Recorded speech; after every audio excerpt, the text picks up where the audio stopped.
Alright, hello, welcome back to Satisfactory, Blueprint City. We are making forward progress. So last time we set up aluminum production for both all-clad sheets and aluminum casings.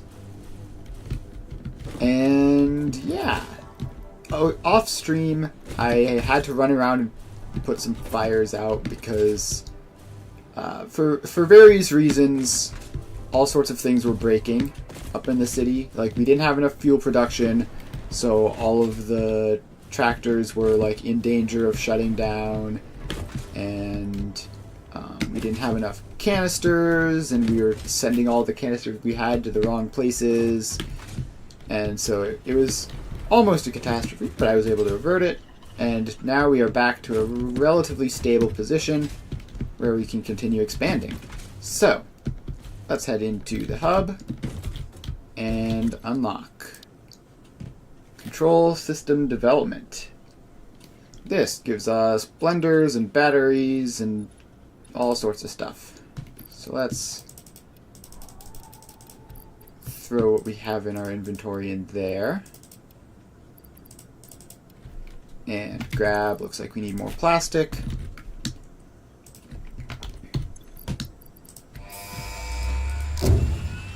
Alright. It's a big milestone. Milestone reached. Several parts more efficient and powerful than the human brain can now be made to compensate for many deficiencies otherwise encountered in future development efforts. The blender enables you to mix and/or combine parts and fluids for more complex recipes. Most importantly, project part number 6, the assembly director system, should be produced and delivered to the space elevator as soon as possible. Alright, so we get the blender, which will make our diluted fuel production far simpler. More importantly, though, we have batteries. So batteries are what we're going to be working on today. At least getting started. There's definitely been some preemptive things we need to set up. So in order to make batteries, we need aluminum casings, which we are producing in large quantities. We need alumina solution, which we can make with just bauxite and water. That's easy enough. And we need sulfuric acid, which is just sulfur and water. Also pretty easy. And then we get battery and water back. So this is going to be another one of those sorts of things. But now that we've done that, we can scan some hard drives, get some new recipes for these things, hopefully. And in the meantime, we're gonna scan at least one hard drive, I think, before we get started, just because I don't fully know what alt recipes we might find, but there are probably some good ones. So let's see, what can we do in the meantime? I guess in the meantime we can investigate the city to make sure nothing is broken in like the 10 minutes of playtime since I last did this stuff. So let's head up there. Head across the old city. So one thing I need to do, which I suppose I can do now while we're waiting, is I'm fairly certain I have dimensional storages just like lying around here for some of these things. And obviously, like, alright, this one is fine because that is just the dimensional storage for that I'm using, but like I think there's one for heavy modular frames around here somewhere. So we can head in here and see that, yes, this is a dimensional storage for heavy modular frames, but I have another heavy modular frames producer, so I can take that out and move it over. Same thing here, this is computers, so I can take that out. And I just want to maneuver all of these dimensional storages to the new factory where production is actually happening.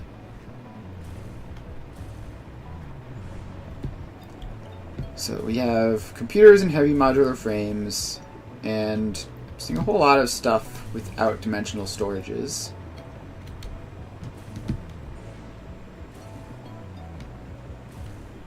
Alright, I feel like there are more. I feel like motors must have had some.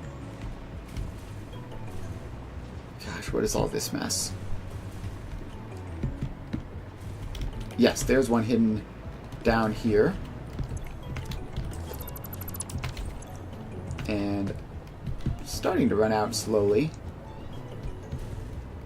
Alright, and then this one probably didn't have one, right? Alright, so we got motors, heavy modular frames, and computers. Now, if we move further back, I think we'll probably find crystal oscillators and high-speed connectors. I think I remember having those dimensionally stored. Yes, there and there. So let's head over and take these out and move over to the new setup. High-speed connector production is apparently still got a ton of backlog. And then this is crystal oscillators, which ran dry ages ago, apparently. Alright. So now let's head into the new factory and replace these. So first we head over here to heavy modular frames. And we put this one in. And you can see I added another floor of fuel because we were running low. Also added another floor of canister production just to speed that up because I was worried something would break if the canister shortage wasn't fixed quickly instead of taking a while. Alright, so here we have our heavy modular frames. And how are they doing? Not amazingly. So this is set as right overflow, which goes into a sink.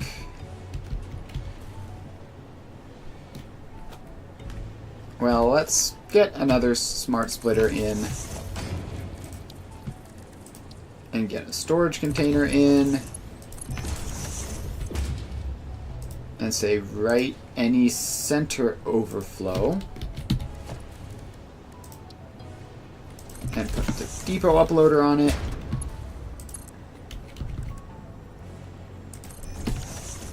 And hook that up. So theoretically, if at some distant point in the future we ever fill up on heavy modular frames, which will probably be like generations from now, but if that ever happens, then we have that. Then we almost fall out of the sky because I forgot that the hover pack has dead zones still. Now we have to make our way over to computers and hook that dimensional storage up. So here's the computer's output.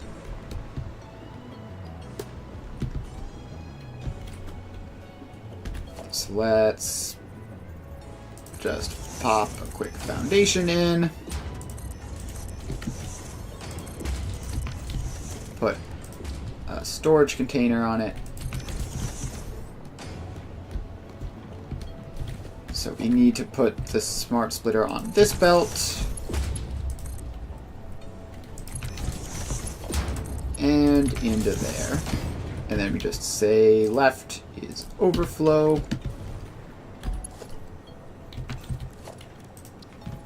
And dimensional depot there.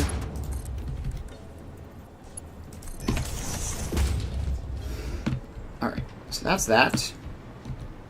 And I imagine computers we're also never going to have enough of. Actually, I forgot to bring up the spreadsheet. How positive are we on computers?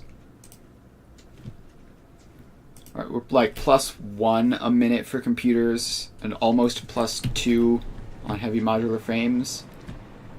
So yeah, those are going to take forever to pile up.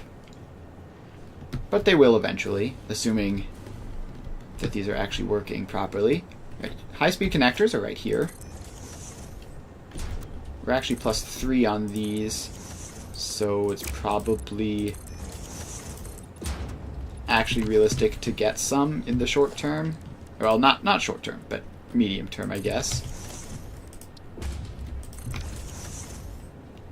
Alright, so then we put our splitter on... Oh, I just realized I have to actually make sure I get it onto the correct input, otherwise it won't work. Which is this annoying little one there. Alright, that input is too short and twisty to get, so I'm going to put it on that one instead. And I also put this one on the wrong input as well. So let's take all this apart and redo all of that 5 feet to the left.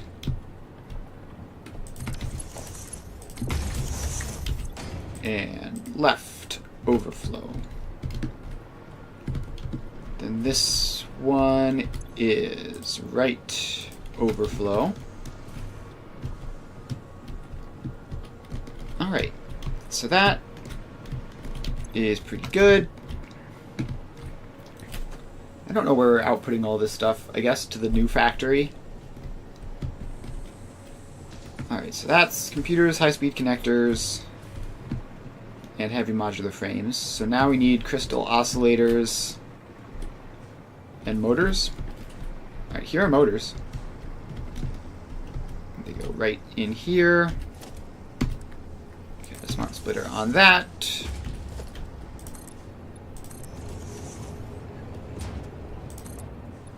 And some foundations, storage container, dimensional depot, conveyor lift Mark III, and I wonder if this one, okay, no, not quite far enough to just go directly. So gain some height, and then in. Set this to right overflow. I forgot to hook the conveyor lift up to this one. That would be annoying to find out about ages from now. Alright, there you go. Ooh, the MAM is finished. Let's find some flat-ish ground, put down a new one. Quartz purification and turbo blend fuel. That's funny. I haven't even unlocked regular turbo fuel.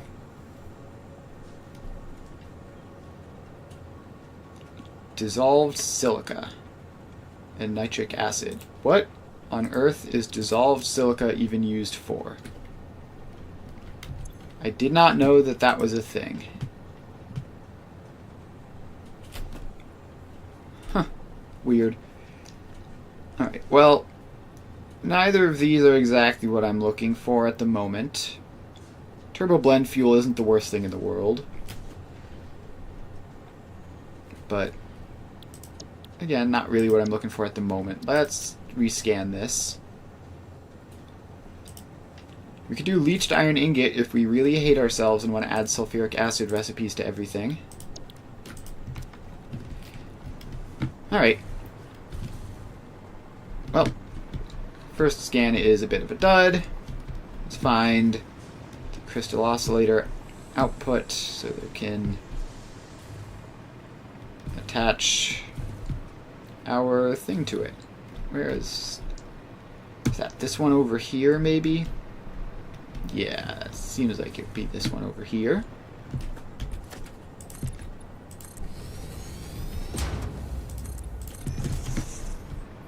Alright, so let's put some of that stuff on.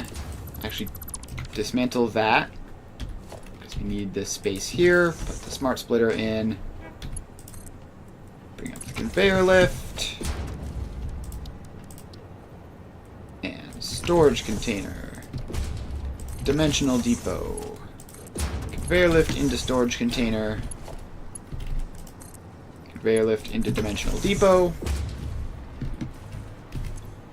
and left overflow.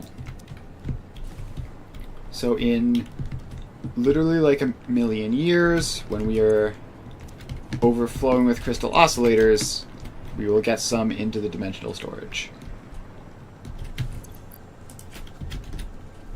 And yeah, we definitely are starting to run low. The previous factory production definitely did not hold up. Alright, so I mean, the problem is, like, all of this stuff is gonna take ages to get started because they have, like, all of these extra buffers to fill over here in the new city. But not really much I can do about that. I guess if I were very, very careful, I could, like, cut the throughput to just barely what it needs with timers on the tractors, but that seems incredibly difficult.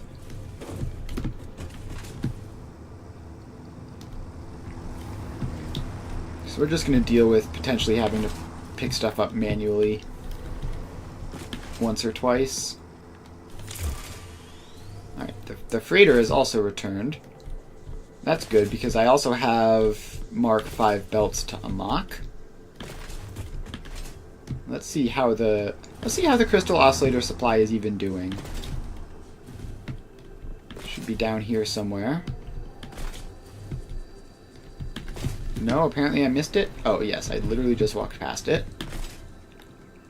Alright, so we head in here. Big ol' 0. Big ol' 0. Yeah, crystal oscillator supply is somewhat desperate. Motor supply is doing fine. Heavy modular frames and computers will be interesting. Heavy modular frames, computers, both starting to pile up a little bit. Alright, let's get back to the hub and unlock the whatchamacallit. Uh-oh. Alright. That's one way of getting back to the hub. Is falling from the atmosphere. Because I once again forgot that hover pack has dead zones. I need to be careful.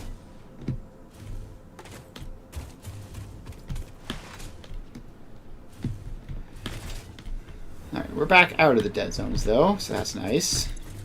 Still 5 minutes on that hard drive scan.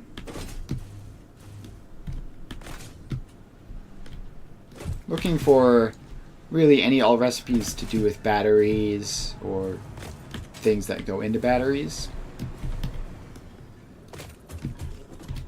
Alright, so now Logistics Mark V. Throw some of those in, some of those in, and reinforced iron plates for some reason. So we're going to need to wait for another couple stacks of reinforced iron plates to come through. Actually, I have a stockpile of those right here, yeah? Alright, there we go. Grab some of those. Toss them in. And launch Logistics Mark V. Milestone reached. Fixit dedicated this milestone to the conveyor belt and lift Mark V. They may be this is so implying that your nice. factory could be further optimized. While It's they are correct, I believe a they are lot setting faster. unreasonable expectations. Having all of humanity very definitely relying on your work is a lot of pressure. It's a good thing I'm here. Thank you, Ada. That really makes me feel better. Alright, so now we have Mark V belts, which are not twice as fast as Mark IV belts, but reasonably close. They're what? Pull up logistics. So Mark IV are 480. Mark V is 780. So they're 300 faster, which is quite a lot. which means already we can do all sorts of upgrades. So the first one I'm going to do is just very, very simple. I'm going to upgrade my auto-connecting box shell.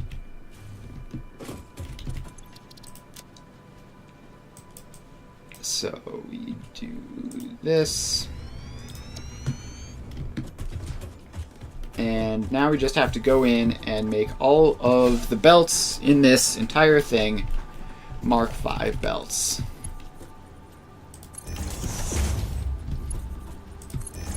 Which looks very similar to Mark IV, but they've got this little railing on the top. Is that the only difference? I feel like it's been a while. Yeah, I feel like it has. How's the city? Pretty good. We've just finished setting up aluminum production. So now we have Mark V belts, which is very exciting. We get to do all sorts of upgrades in all sorts of places. So we're starting with just the box shell. And just have to go and upgrade all of these belts in it so that it can have a higher capacity. And we're also going to have to do the same thing for the truck stops.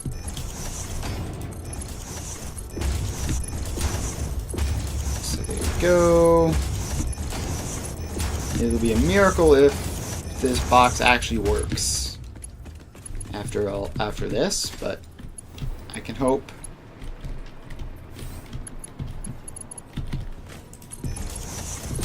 So the very good news about this is that these actually stack higher than the encased industrial beams do, which means I'm gonna have a lot more in my dimensional storage, and I'll have to wait a lot less. Alright, so then we upgrade all of those belts. And we upgrade all of the conveyor lifts. And we go up here. Upgrade all of those. And upgrade all of these.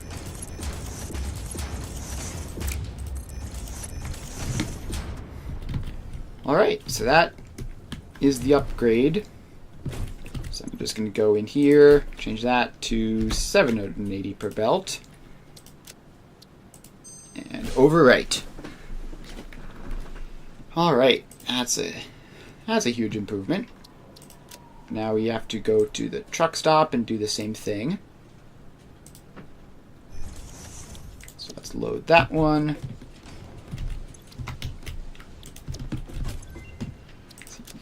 Take stuff from this. Alright, so now I have to go in here and find all the little spots with belts in it and upgrade all of them. Gosh, I just know there's going to be some tiny little hidden belt in here somewhere. It's going to ruin this.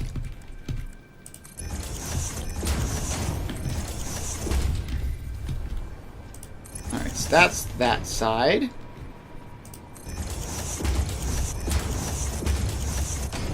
And then we have to do all that. Okay. Somehow I missed that one. Now we have to do the belts on the floor. Which I don't believe there are belts between the conveyor lifts and the truck stops, but it seems like the sort of thing that might happen somehow.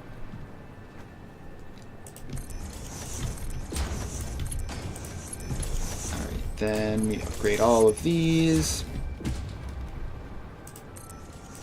And all of these. Is that everything that needs to be upgraded? No, there's going to be the tops of these conveyor lifts. Let's grab those real quick. 1, 2, 3, 4, 5. Alright. So that hopefully I haven't missed anything in there. Save that. And clear the designer. And let's see, we need to clear some of this junk out of my inventory. I feel like I may have just deleted something I didn't mean to delete. I'm sure it's fine. Alright, we need more space. We don't need to carry all of these encased industrial beams around anymore. Probably almost never going to use them again, because they're a very annoying belt size. So let's also clear out random AI limiter. Don't need that. And modular frames and rods. Alright. Plastic, rubber, 13 fuel. I guess we technically need... I need to put some of this stuff just in a storage container for future use.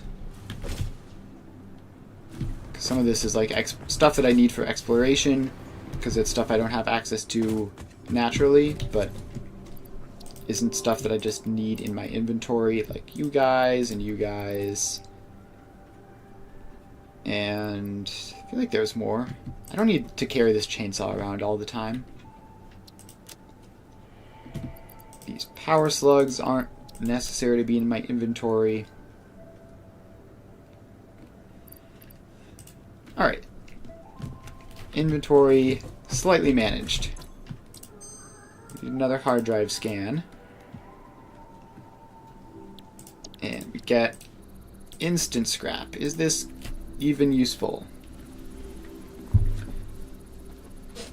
It might be useful, but I already have aluminum set up, so I don't need it. That's the answer. Let's rescan. Classic battery. Alright, classic battery would definitely make battery production simpler, because I would just need to make copper wire and bring sulfur on to the foundation, and then everything would be done.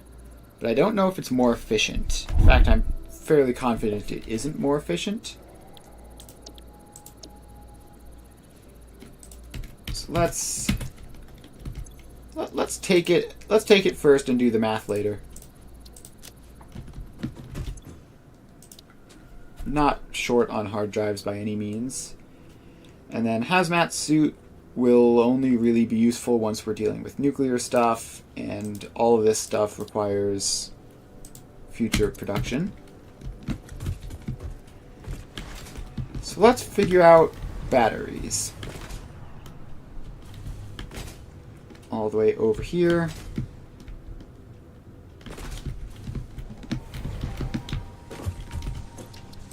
And we load up the auto-connecting box shell. And let's get into a floor here so we can... Alright, batteries. We have both recipes. So there are going to be no other fancy tricks. So this one doesn't use copper at all, because it just uses casings. This one uses copper in a couple different ways. Alright, I need to work out the ratios here. So, sulfur. Here it's very simply 6:4. Classic battery, 6 sulfur to 4 battery.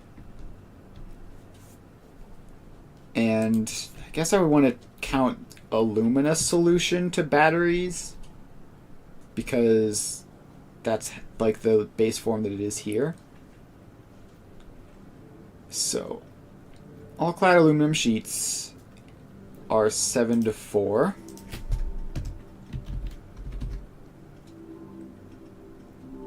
And 7 all clad to 4 batteries. So an all clad aluminum sheet is 1:1 with aluminum ingots, which is 2-to-1 with scrap. So we're 14 scrap to 4 batteries. And so 14 scrap.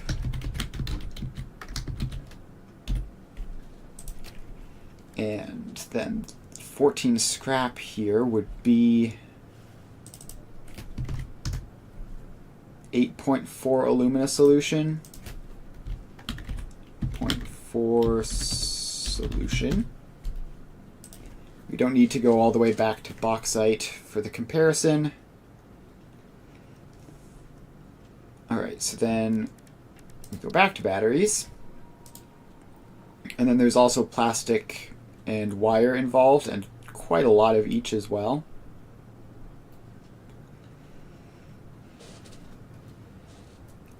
But that's just not comparable to this, so I'm not going to try to compare it. Instead, let's go here. So, default battery is 2,500 to 1 sulfuric acid.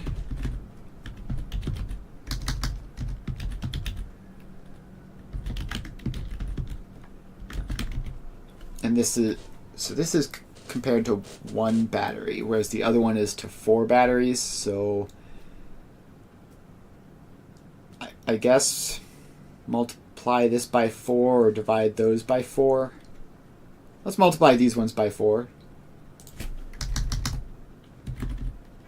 So that's 10,000 sulfuric acid to 4 batteries. And something is wrong here. I'm definitely doing the math wrong. Because there's no way that that is 8.4 solution. Let's go back here. Here, ingot. Electrode aluminum scrap is... This is set to 14 per minute. That's 8.4 alumina solution per minute.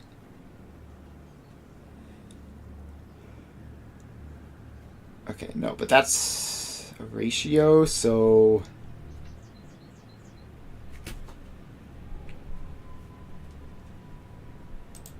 Hang on. I'm very confused right now. This makes 300 aluminum scrap a minute.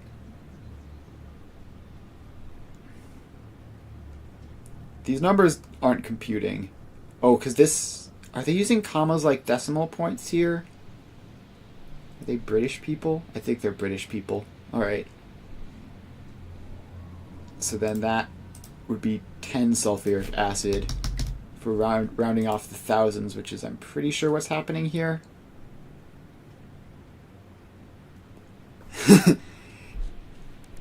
Alright. Yes, they do. It is very confusing. The number of times I've been thrown off by that is a lot. They switched decimals and commas in numbers.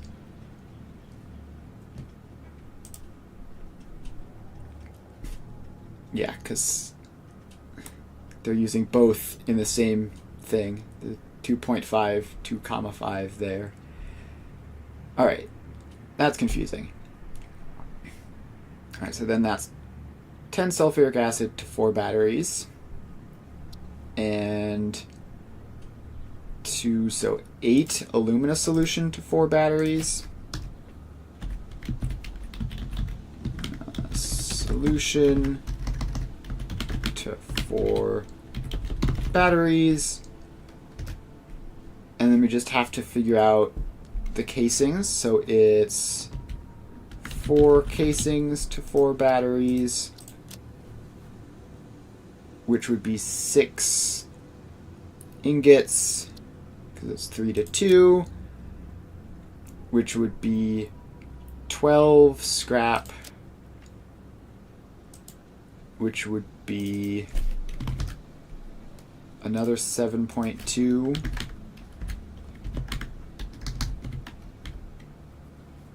Yeah, they do write their money that way. They write pretty much everything that way. And fun fact, it actually causes some bugs in like programs sometimes when you're trying to read numbers from like strings, and you say, all right, stop at the decimal point, but there is no decimal point because they're British. So yeah, you have to be very careful about that sort of thing.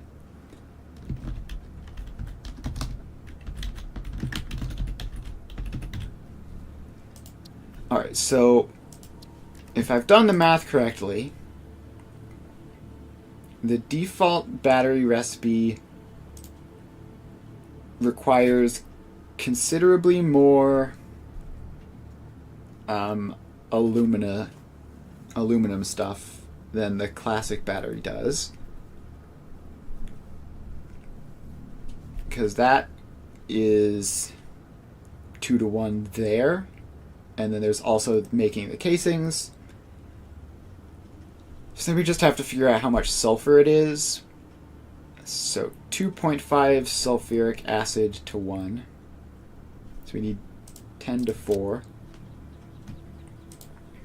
And it's just 1-to-1 sulfur to sulfuric acid. So that's also 10-to-4. And then it also adds water into the mix, which makes it all very complicated. Alright, I think, assuming you have access to plastic and wire, I think the classic battery recipe is just overall better. And it's also simpler. So we're just going to do that. It is a lot of plastic, though. I'm going to have to upgrade my plastic production, but I can definitely manage that, I think. Alright, the hard drive scanner just finished scanning. Please say it is not something relevant that is going to cause me to redo all of this math. I thought I had it manned right around in this general vicinity. Is it back here? Yes, it did. Alright, quartz purification and charcoal. I thought I took charcoal already. Alright, nothing super interesting. Yep. Fortunately, I've been doing my best to keep ahead on hard drives for the most part, so that doesn't happen. Alright, so we've decided we're going classic battery route, which is good because it's much simpler.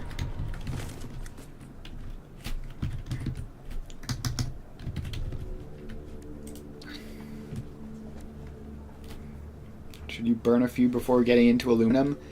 Yeah, there are a couple of hard drives. There are a couple of alternate recipes which are incredibly valuable for aluminum, and those are, hang on, let me get back to it. Pure aluminum ingots cuts silica out of the whole thing, and electrode aluminum scrap is, I believe, marginally more efficient, and it requires petroleum coke rather than coal. And the important one is sloppy alumina. So sloppy alumina plus pure aluminum ingots takes silica completely out of the mix, which is very, very convenient and makes the entire thing way simpler. So I would definitely recommend doing that. It's also like marginally more efficient as well.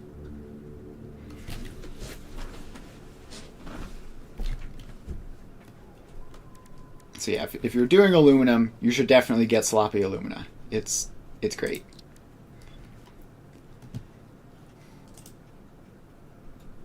Alright, so for classic battery recipe, in order to just have one manufacturer, we need 90 wire, 60 plastic, 52.5 all-clad sheets, 45 sulfur.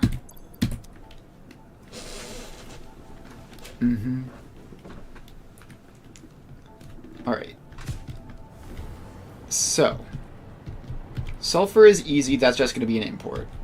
Plastic is easy, that's just going to be an import. All clad sheets are easy, that's just going to be an import. So we just need to make wire.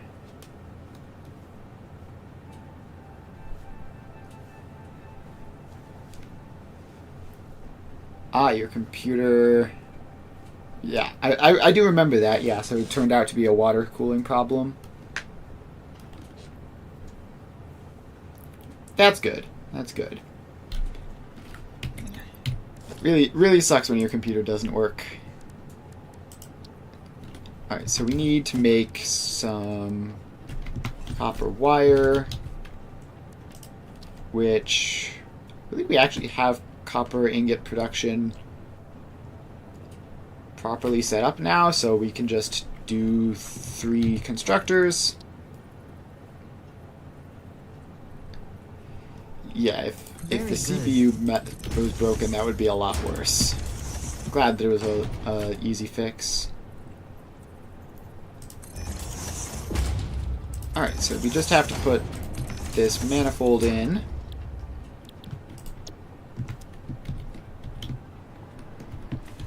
Alright, so then put the belts in.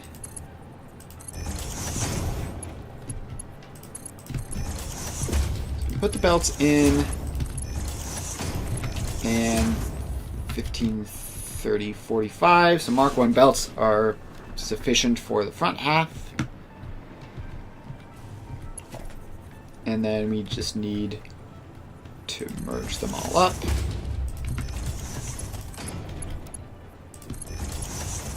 So let's merge these all up. Don't know, I almost missed that one. And then the last bit is going to have to be a Mark II belt in order to have 90 capacity. I don't know why you have to click twice sometimes, but not other times.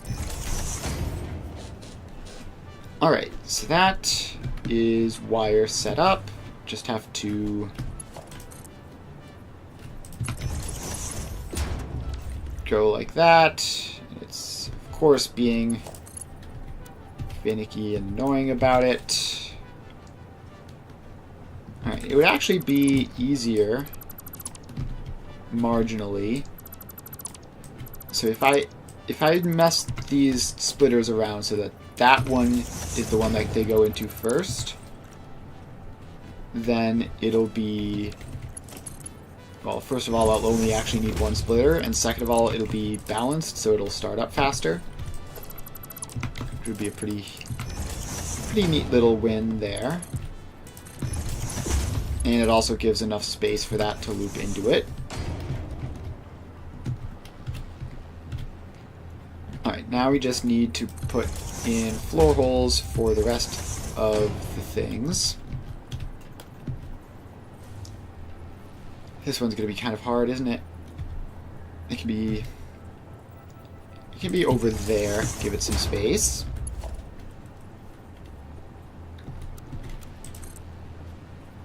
Alright, so then those come up.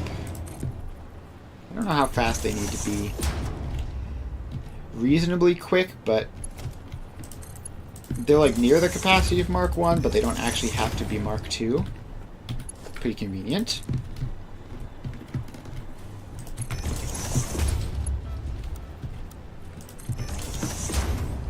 Alright, so that is 1, 2, 3, 4 things going down. We need a lift coming back up.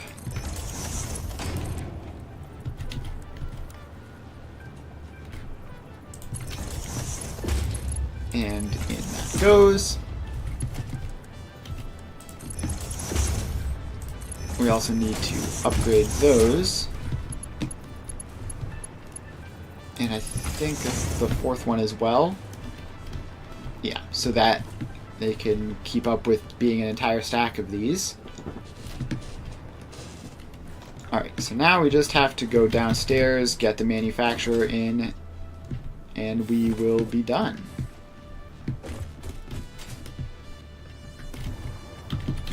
Although we are probably, no, definitely going to have to increase production for a number of things.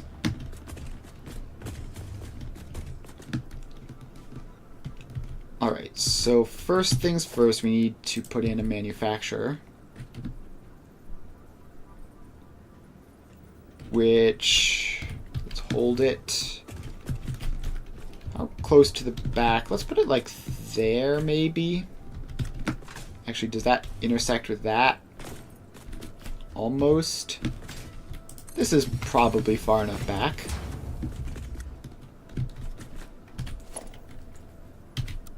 So this one needs to be a Mark II belt coming out.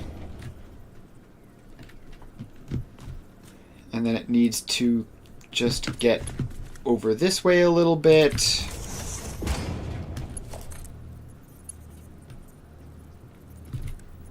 And in there. Which actually lines up perfectly. I don't know if that belt auto-snapped or not, so I'm just going to replace it to be sure. Alright, so that is one input in. This is the output. Just attach that up. Then we have these three outputs.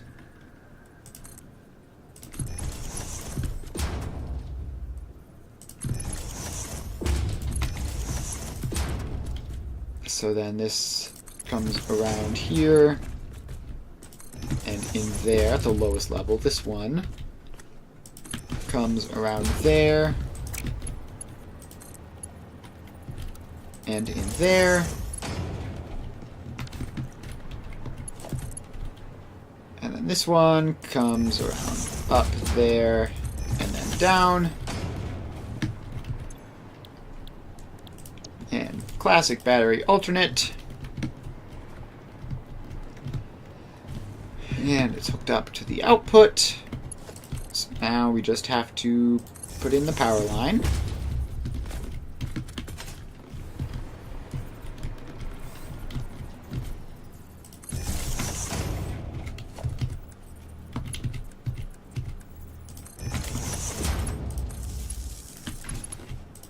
Alright, then those all get hooked up. And make sure they're all set to make wire. They are. Alright. Then that is classic battery recipe complete. So this is batteries. And it is 90 wire, which is 45 copper ingots, not 455. Just 45. 45 copper ingots, 60 plastic, 52.5 all-clad sheets, and 45 sulfur to 30 batteries.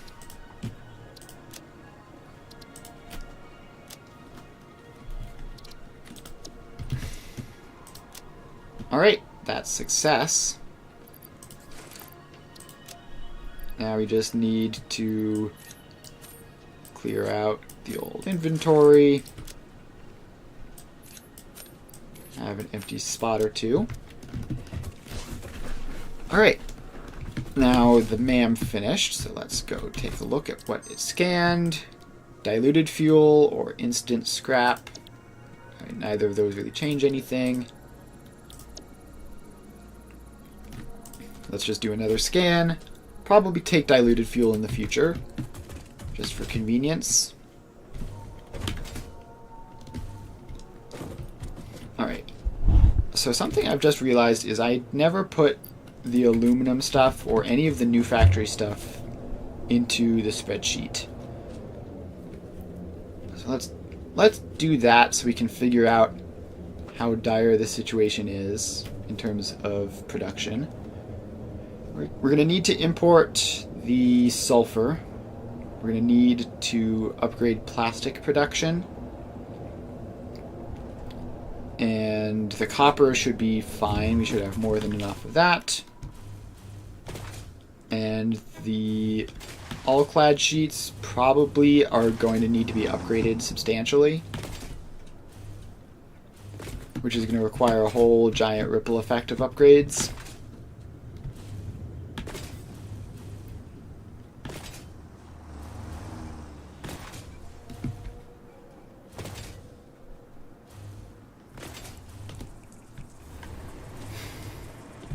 Alright, so let's get over here to this side of the factory. We have bauxite, which we need to add just for tracking purposes. And hang on. I've forgotten how I do this spreadsheet stuff since I sort of haven't really messed with it in a while.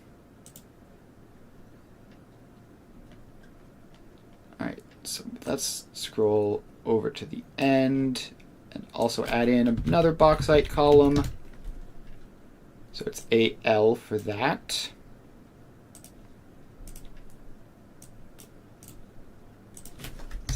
Sum that from AL to AL, which will obviously be 0 at the moment.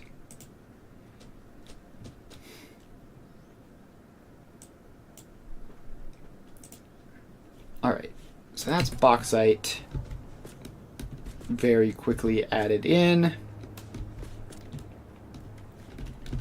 We also have more oil production and water production over here, which I'm going to need to track. We have copper that I'm going to need to track.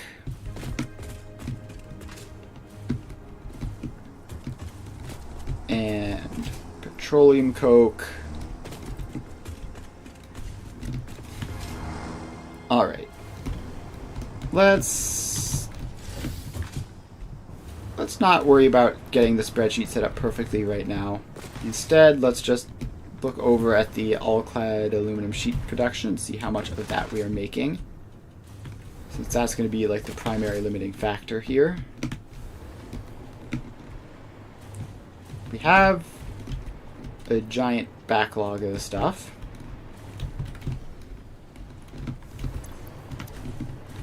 So let's see if we go in here. Oh, that's the casings, obviously. Then over here,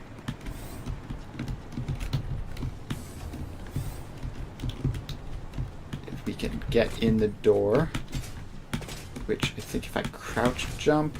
Alright, I'm going to put a new door in over here, because that door is very annoying. There you go.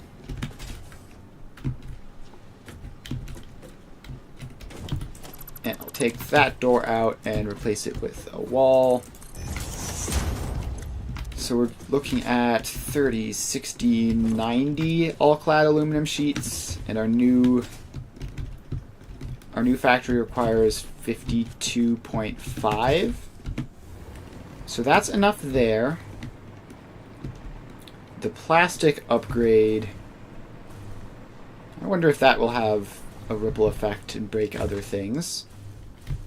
Because currently we are producing 27.2 spare plastic, which, as you might notice, is not 60, which is what we need. So let's head on over to the plastic factory and first of all just give a quick check to verify that it is functioning at 100%, because the big flaw with the whole spreadsheet is that it assumes factories are working at 100% efficiency when they might not be. It's good to just verify every so often that things are actually working as fast as you think they are. So this is a 2-floor factory, so we'll check both floors. Alright, looking like 100% so far. We check the packager, we'll know, yep. Packager is like key to getting everything else started, so if it's running at 100%, everything else should be as well. Aha! You've discovered a flaw. That's 49%. That's 0%. Alright, so which of these is breaking for an actual reason? This one isn't getting enough rubber. Oh, is there... Is this a problem that I fixed previously where those things aren't connected properly?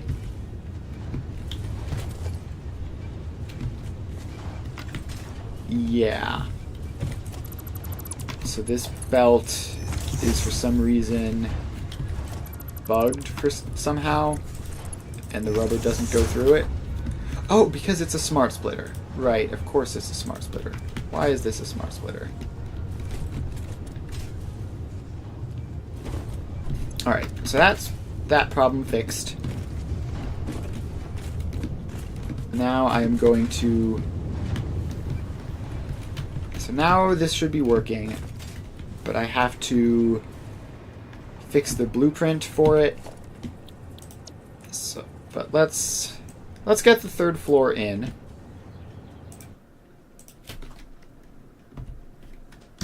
First of all, set plastic to 3.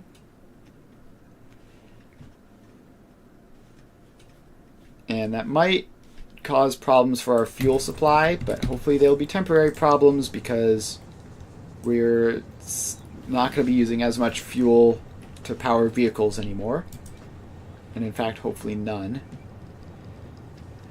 Alright, where's plastic V? There's plastic V2. Blueprint auto connect.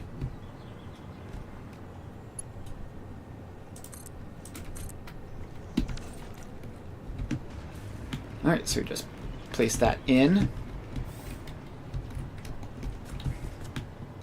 And we're going to have to wait for all of the belts to load. And pipes as well.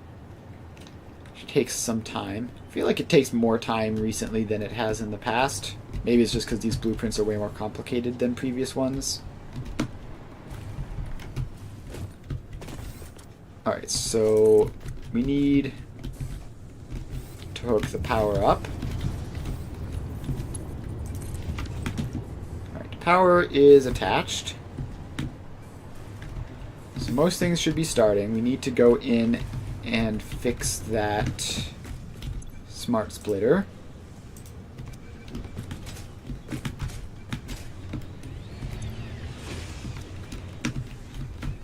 Alright, and we also need to go into the blueprint and fix them.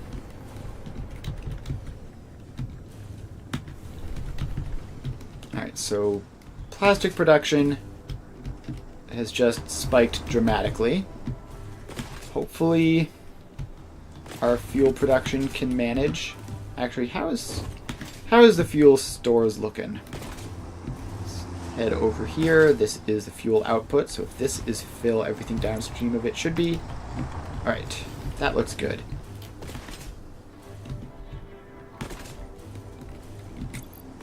Alright, hang on. I just want to confirm that this is actually reading properly. Yes, it is. Alright, cool.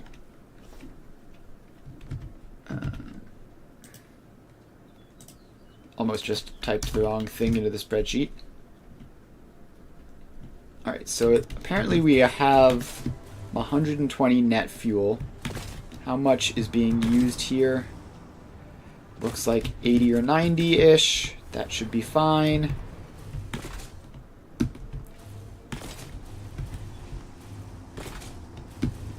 Let's get back to the blueprint designer, permanently fix that bug so it doesn't show up again.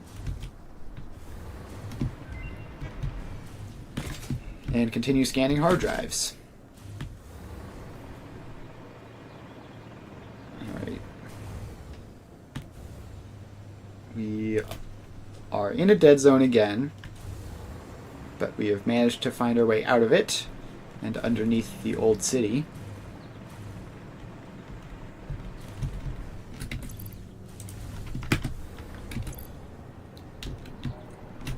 Yeah, so I want to check that box just to keep my inventory from constantly clogging up. So let's go here. Let's find plastic V2. Where is plastic V2? Is it Oh, is it under recycled plastic V2? Yes. Alright, so I just have to go up here on the second floor and set this splitter. Oh no, it's on the first floor. And set that smart splitter.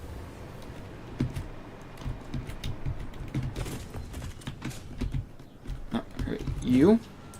Right output any. And now we hop out. We save that. And we clear the designer. My inventory keeps clogging up with random junk. Please, I do not need all this rubber. Or any of this stuff. Please just make it all go away.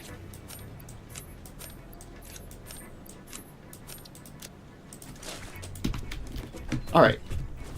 So that's that bug fixed. Now we should have enough plastic production.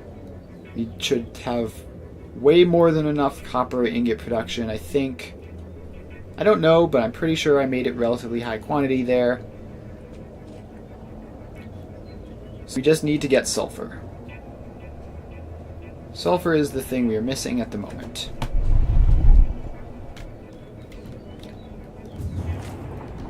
So let's do a scan for sulfur. Preferably somewhere close to the city.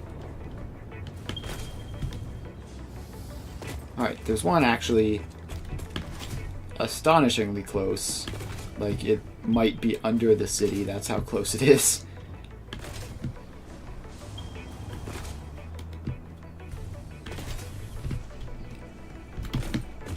Yeah, look at that. Right there. Alright, so let's... Is that actually a good sulfur deposit? Probably. I'm sure it'll be fine. Let's get over to the new section of the city and get the train stop in. Because the sulfur input is going to be over here, so I obviously want the sulfur source to be close to here. And this giant open space may as well have a sulfur input in it.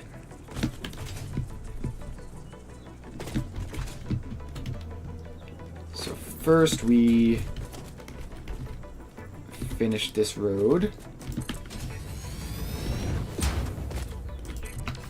Putting those 2 blocks in.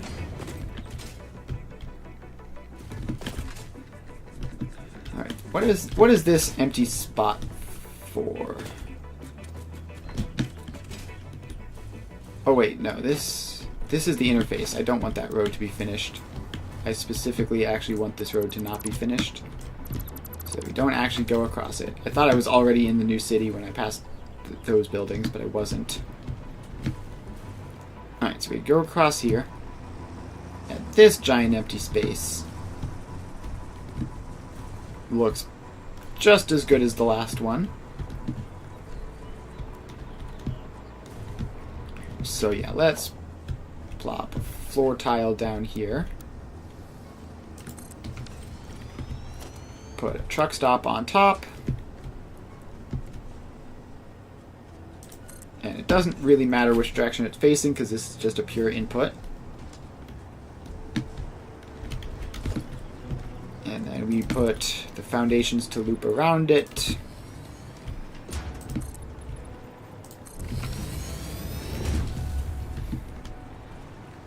And just make these all red. Sulfur. And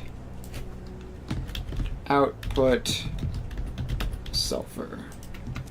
So I copy paste that over, and I put these billboards on the other side and copy paste it again.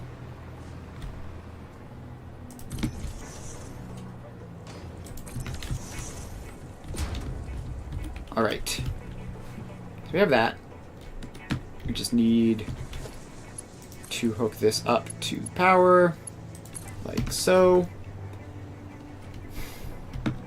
And then go out back and put belts in for the actual input. And mark 5 belts, because we have those now. Alright, but that is going the wrong way. We need these to be like that, and like that.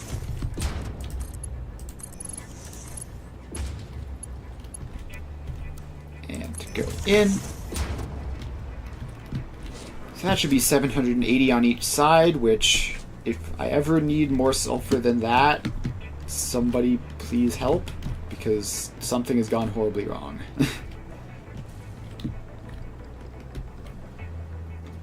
Alright, now I just have to bring the train layer over this way.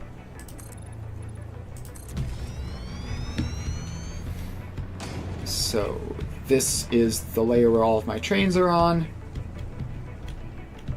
And I build this giant post out.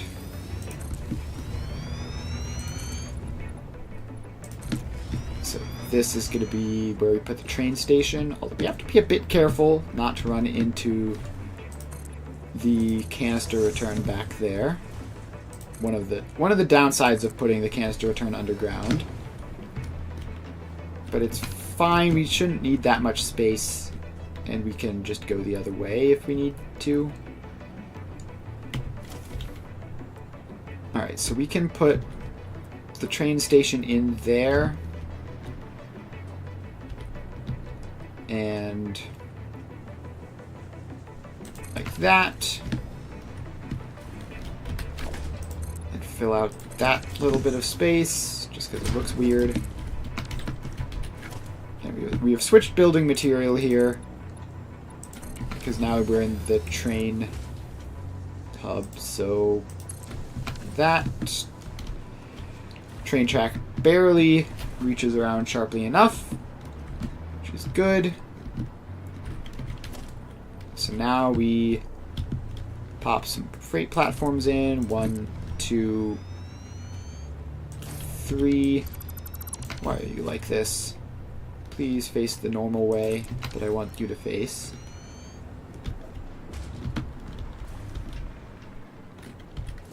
Alright. So we have that. We have... Wait, actually, I need these all to face the other way because this is the way the train track is going.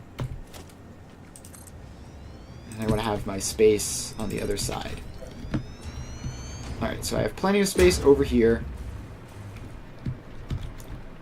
And this whole situation is extreme overkill for what I need to do, which is literally just bring that up there, bring that down there, and then meet up. And then this one goes there.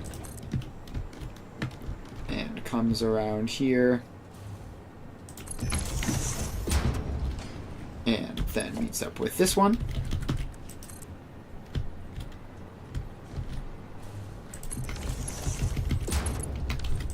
Alright, we're gonna have to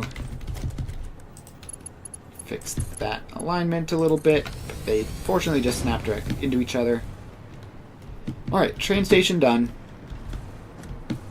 And we managed to not run into the fuel line either, so that's a plus. So now we power on the train station.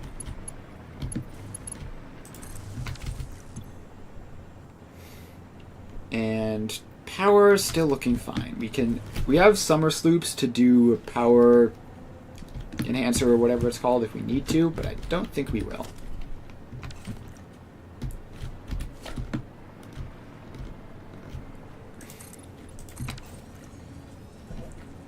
Alright, let's scan for sulfur again.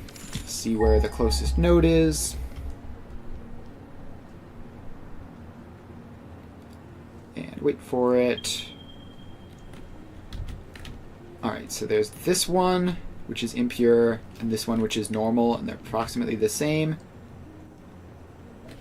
So let's go for the normal node. Why is everything a weird color now?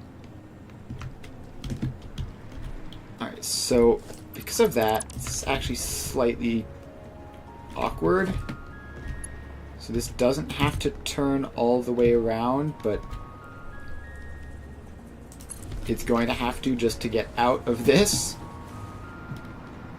So this one actually needs to be the one that turns around.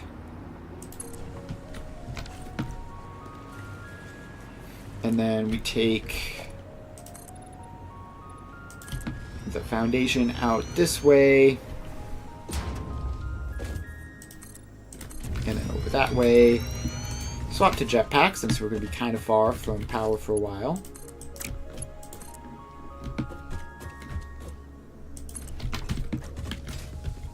Alright, so that goes in there. This has to snap in at any point along that whole thing.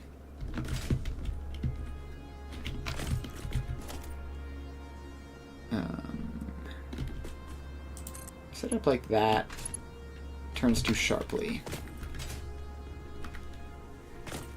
Okay, so we just need more space along this way.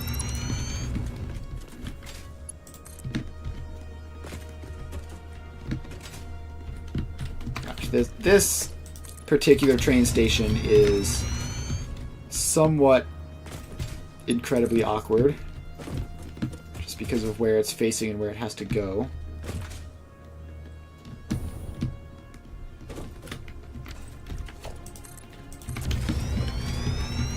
Let's build that out a little bit more. Bring this along so it is more like this.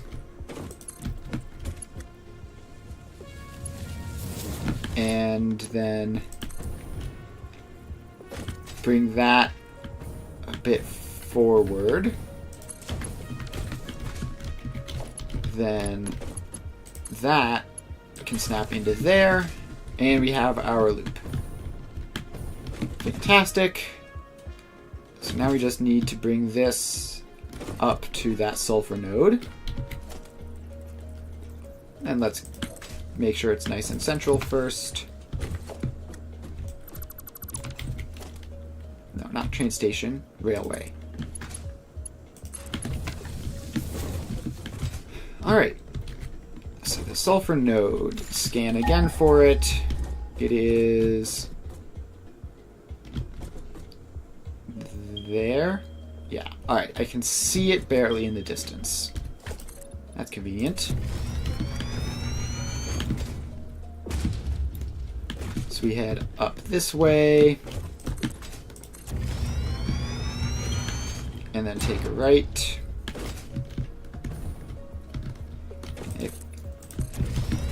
If only I had, what's it called, drones, I could just set up a drone to get sulfur, because it's pretty much always relatively low quantity. Sadly, I do not have drones yet. I'm pretty sure I need sulfur to get them.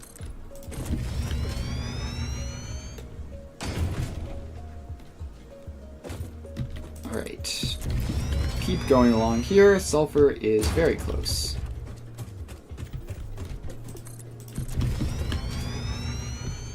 Alright, then we take one more turn. One more turn here, and we'll be at the sulfur node, and it's actually quite high up, which is going to make this a fair bit simpler. Although the presence of existing tracks doesn't make it simpler. Makes it marginally more complicated. Relatively low on fuel. Let's grab some more of that.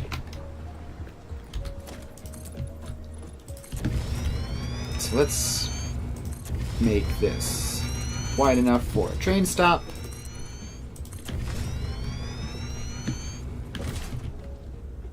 then put the train stop in. Put in... Which side is... It's literally like directly beneath. Okay. Doesn't matter. Just put 1, 2, 3 freight platforms.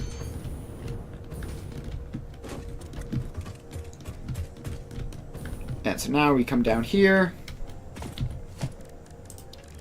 We put our miner Mark II. We triple overclock it to get 300 sulfur a minute, which is quite a lot. I don't know when I'll ever use 300 sulfur a minute. But we have it now. Now, annoyingly, Mark IV belts are just clearly the best choice for this because they're the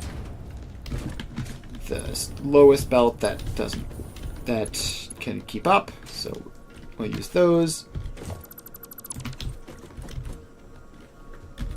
And that goes there. And I think I do want to split this among at least the first 2 of the inputs. Not sure why I want to do that, but it just feels right.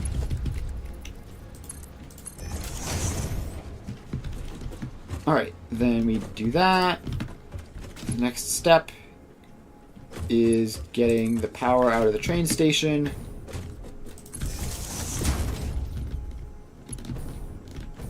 And down onto the miner. Alright, now we just need to bring the train line back and it'll all start working. Alright, so then this... We need some space that way for this to loop around. Like so. And we need some space this way for it to come up to.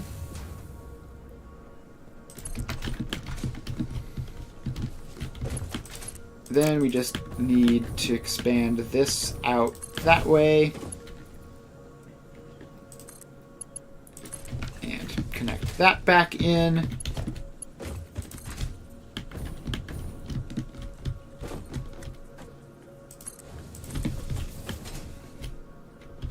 Alright, so now we want to make these train lines straight just for neatness. So let's make sure to get them to all line up properly.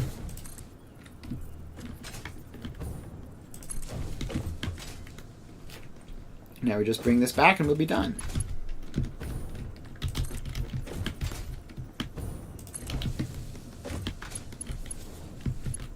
Alright, then we do that.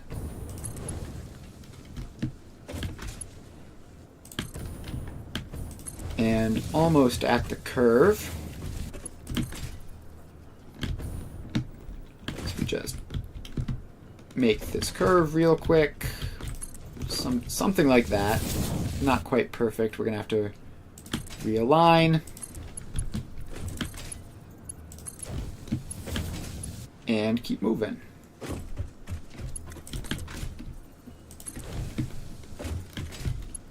Alright. Basically there.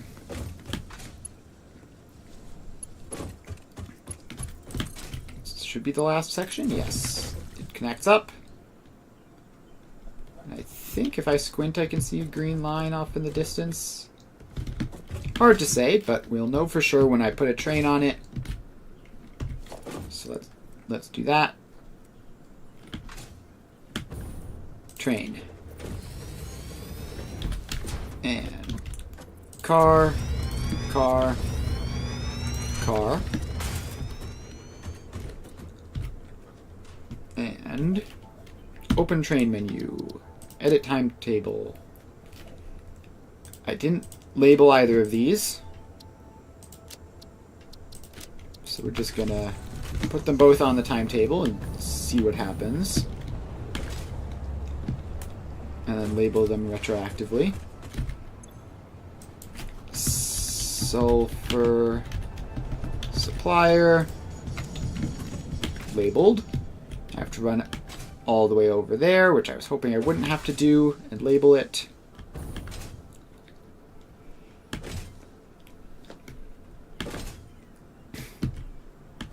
Alright. Head on over.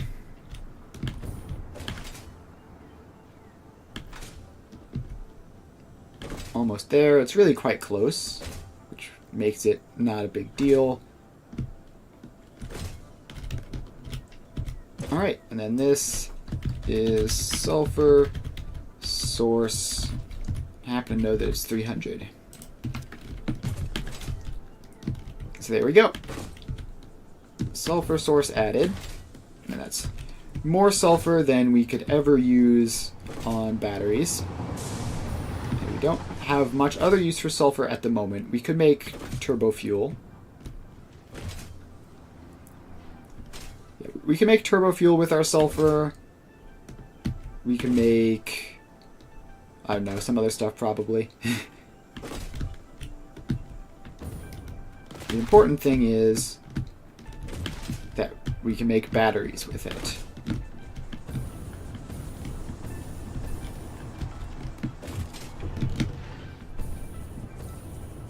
Alright, so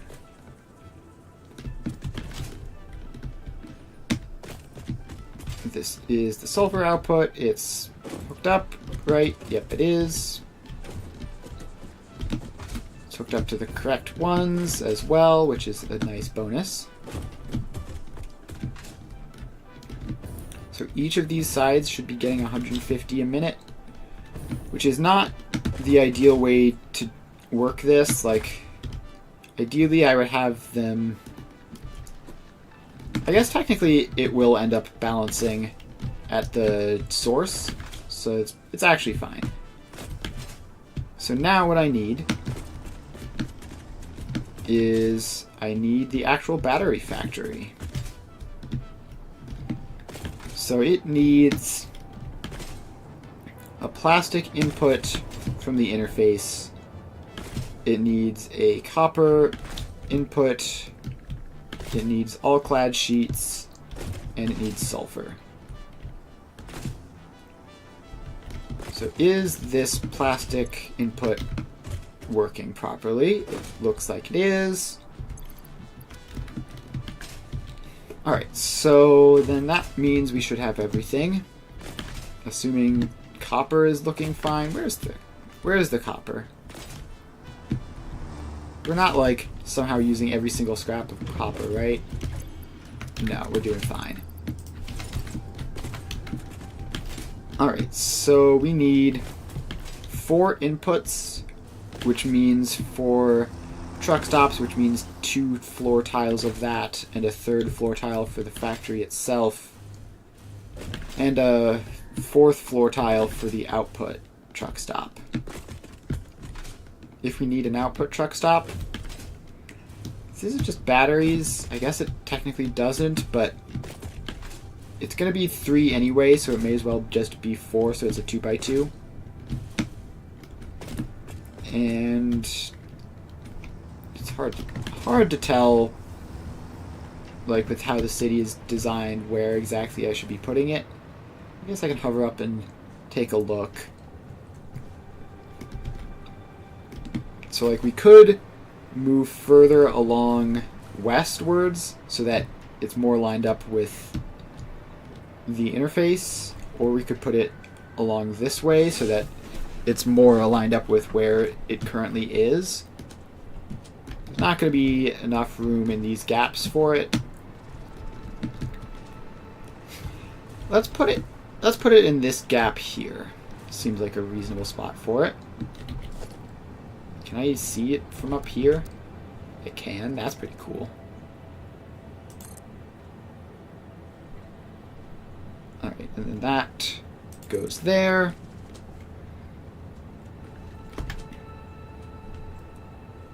And I don't know why the foundations were all crooked there. Alright, then that goes there. And just a little bit further to come around.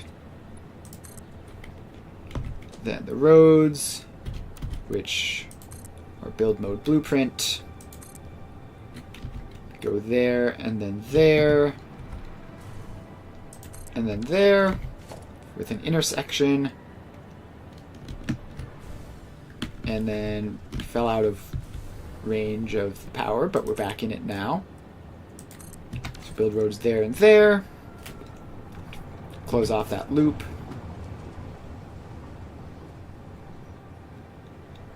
Then we just need to put in these last 2 remaining floor tiles. There and there.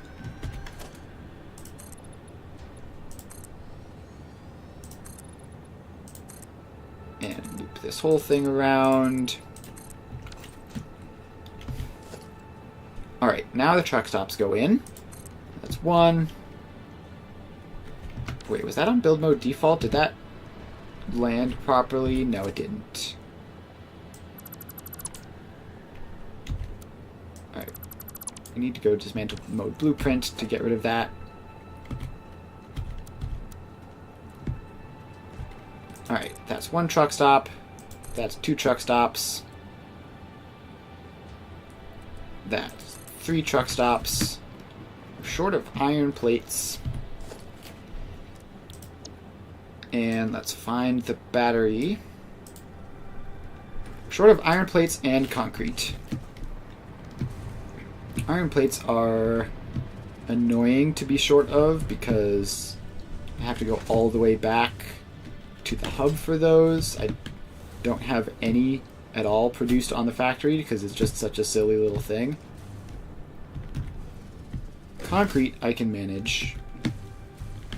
I have concrete just over there. But we're gonna have to take a bit of a hike. Or I guess probably refilling relatively quickly.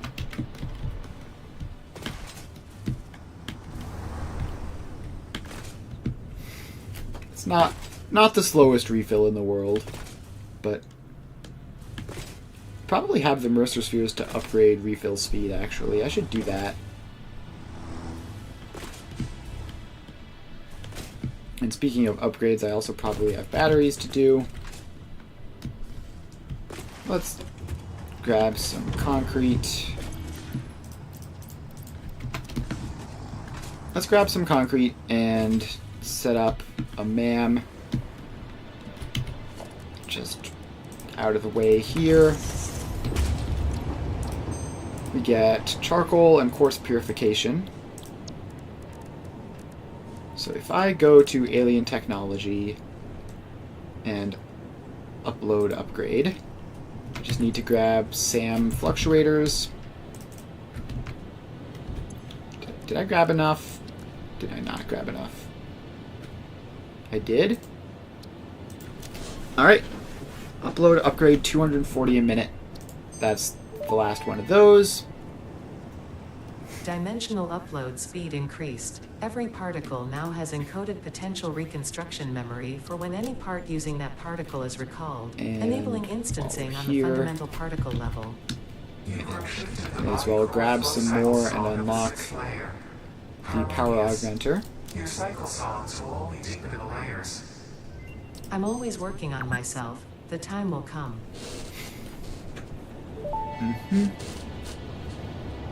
Power augmenter unlocked. Summer sloops naturally harvest. Yes, harvest energy from distant sources and distribute it locally. Alright. The power augmenter supercharges summer sloops by feeding it local power, increasing its harvesting range and efficiency, and thus power output. Basically, the more power it's given, the more it provides. Alright. Should have almost enough iron plates now.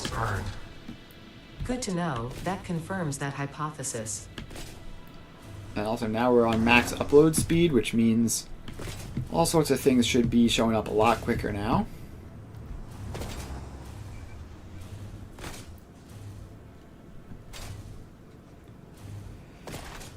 So now we can head back over here.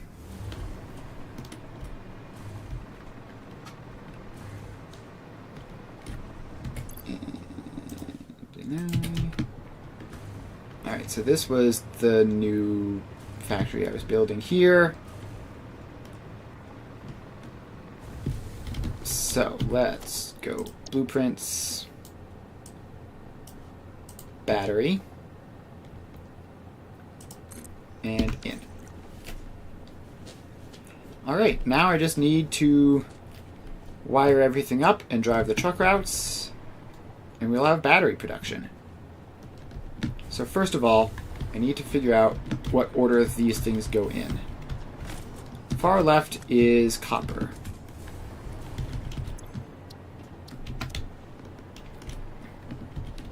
So, wait, no, I wanted to do the opposite of that. These are all supposed to be green. Okay, I need to bring power over here so that I can fly in this area without it being incredibly annoying. Just constantly falling out of the sky a couple feet. Alright, I just built a random power pole. It's fine, it's actually out of the way. While I'm building power, I will attach some into the building. There you go. Alright, now what was I doing? Right, so this is copper ingots input. Input copper ingots. And it just goes from there into there. Alright, then the next one is... Oh, the next three are interchangeable. Plastic, all-clad sheets, and sulfur all just go directly in to the thing. So this one can be plastic. And input plastic. And it goes in there. Then the next one is all clad sheets. Input all clad sheets. And it can go into the next available one. And then finally there's sulfur.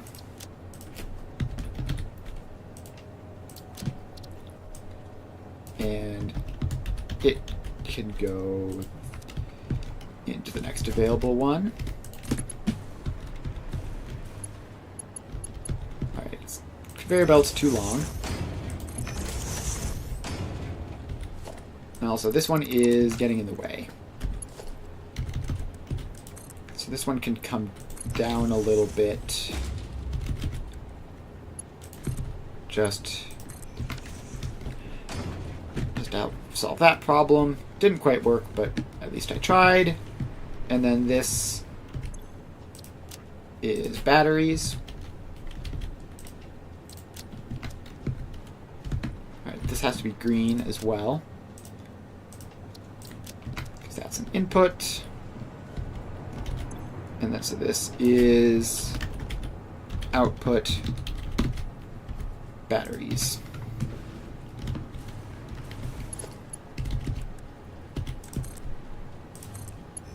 And in they go. Alright, so belts have been belted. Now I just need to drive the truck routes and then hook the batteries up to some of the actual truck's routes and see what happens. Oh, I also need to copy paste the inputs to the outside so that I can actually see what's going on. So just put some billboards out. And my poor crystal oscillator supply is basically just decreasing at this point. Like the dimensional storage for crystal oscillators is not currently being filled with anything because it's all going into the truck network instead. So that's a bit awkward, but probably won't cause problems for a while at least. Alright, in the meantime, copper ingots. Output is there, input is there. Production, no, transport, obviously.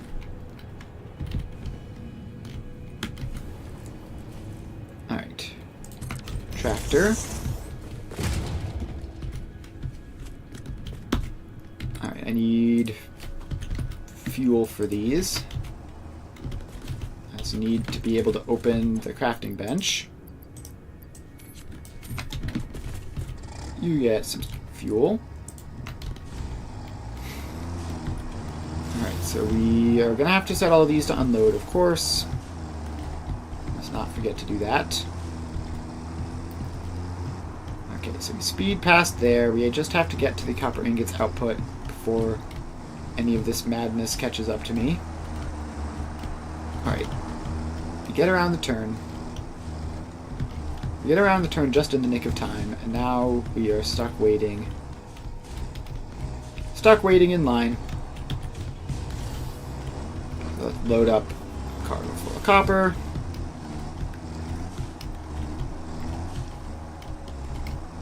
And around we go.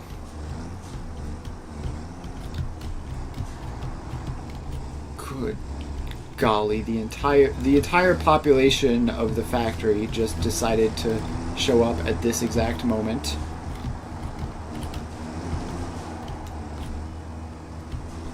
Alright, so we are going to need to do some editing here. Because we got smacked around a bit.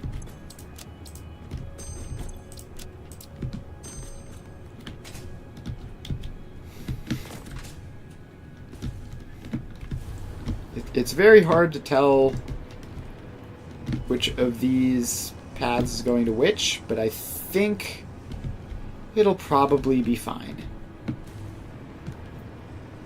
If it's not fine, then oh well.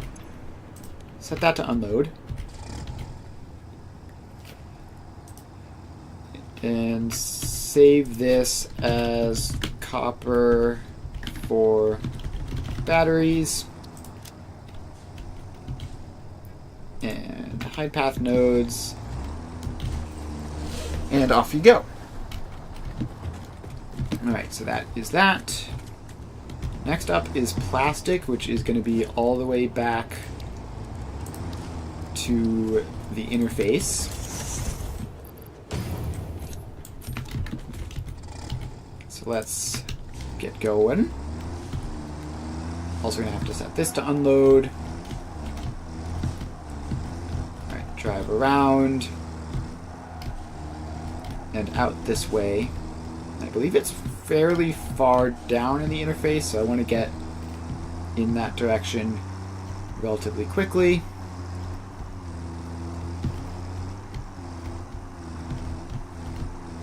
Yes, so it's actually just right here. The interface is all label drawing. These are outputs, not inputs. So we grab some. Of course. Of course I left a gap. Alright. Gonna have to remove some nodes there. But we are back out onto the street. Now we just have to find where we're going. Which should be just to the left here, I think. Yes. Alright. And in. That's done. The MAM also finished. I'll pick that up in a moment. Meanwhile, I just have to go back here and fix this.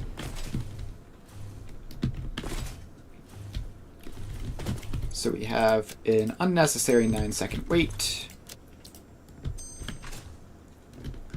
Alright, cool, that's fixed.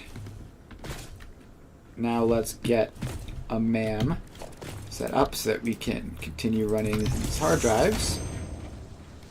Ooh, we got a single output hard drive. That is exciting. That means that we have everything there is to get.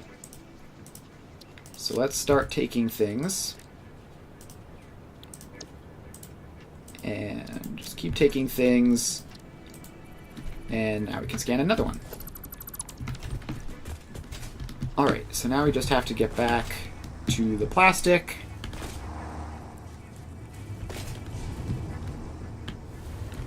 Alright, so we save this as plastic for battery.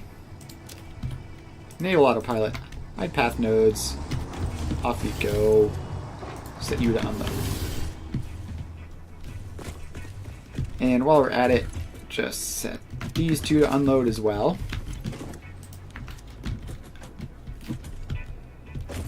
Alright, so now we have all clad sheets, which I believe are over here.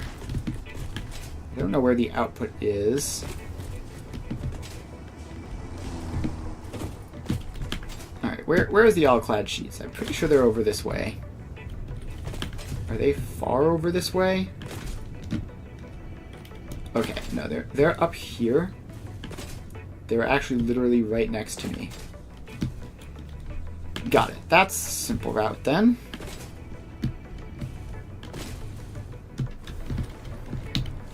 Alright, so we go to transport, pop down a tractor, give you some fuel, and start recording. Alright, so we unload there, we head around,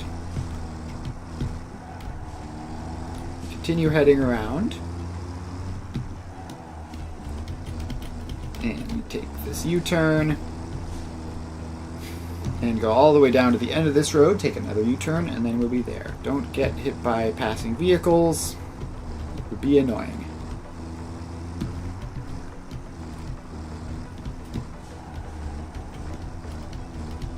Alright, we make the loop.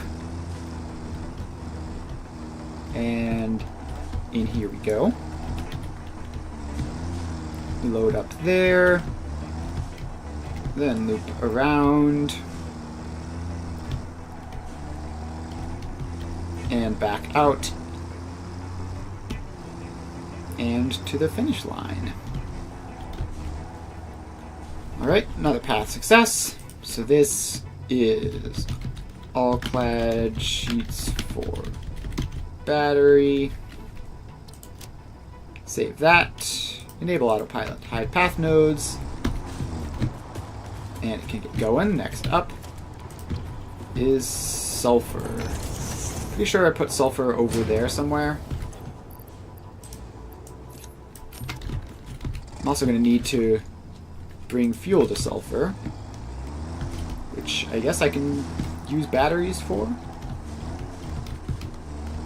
Alright, so we need to go this way and then turn around. Now, I didn't scout the exact location of sulfur ahead of time, so we're just going to wing it.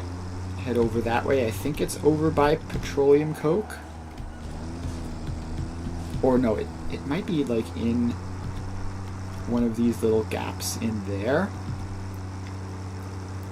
I don't know. We're going to have to find it. Alright. Sulfur spotted. Pretty much took the right route. So how I get in there is not obvious. Alright. It was because it was facing this way, so I have to go all the way around here. So the route was not optimal. I should have turned earlier. Doesn't matter. Not gonna break anything. Here we go. Load cargo. I've just realized I need to set the sulfur train stop to unload. That's why there's no sulfur in there. Right, now we just make our way back.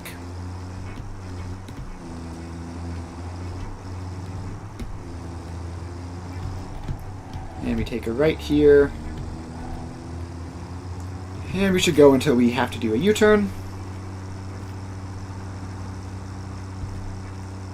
Alright. Almost there. And a vehicle has gone flying, always a good sign. This is one of the significant upsides of doing Satisfactory in this particular way, is you get to see absolute carnage in the background. Sulfur for battery. Enable autopilot, hide path nodes, and off you go. Like the tractors do not care about the rules of the road. They do not care about the laws of physics. They will just do whatever they want. And then like, sometimes occasionally deliver resources as a bonus. Alright. You can unload, and unload.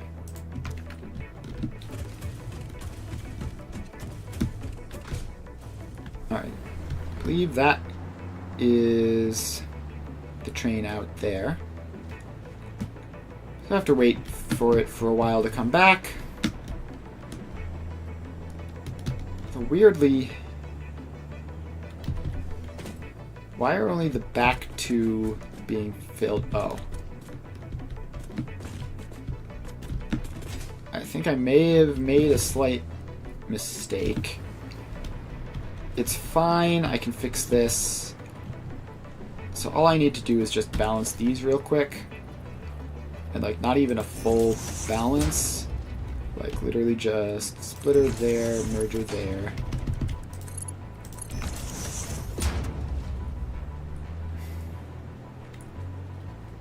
I just have to do that. And actually, I think it'll work better if they're on the same line. So we just do that, and then do the opposite on top.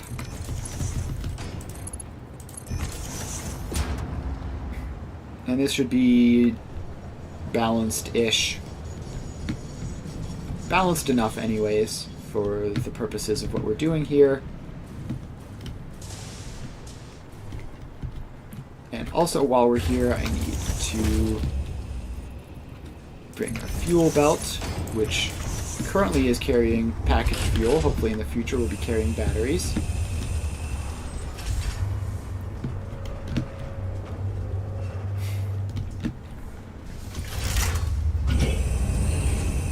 Alright, there we go. There's a nice big cargo load of sulfur, which is going to be split in all sorts of creative ways, but will eventually wind up in there. So, alright, let's put that splitter in. Put that belt in. It's a bit dicey, but there you go. There's fuel added to the sulfur input.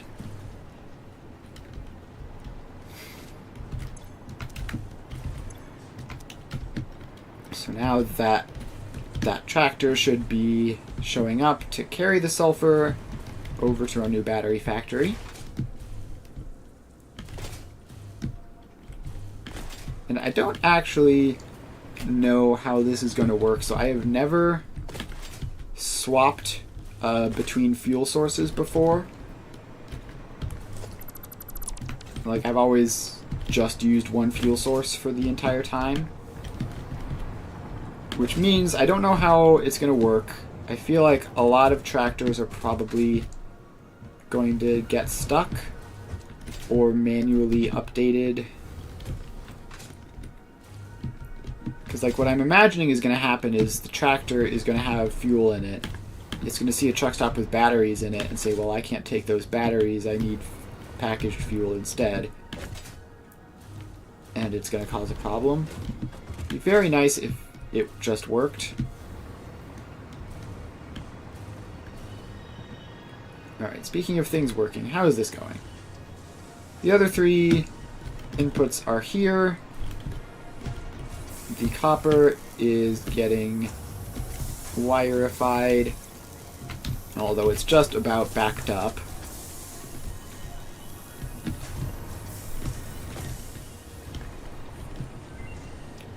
Alright, another man research is finished. We're gonna be finished with all this stuff in no time. Let's take instant scrap. Try to do a scan. Fail. Take quartz purification. Try to do a scan. Fail. Take turbo blend fuel. And do a scan.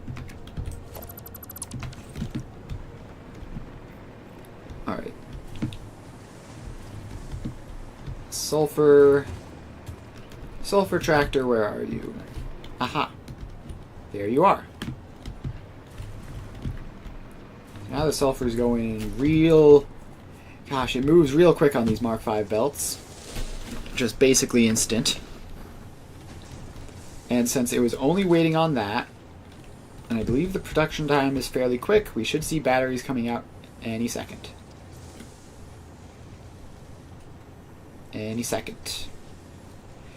Any second. We should see batteries coming out any second. Okay.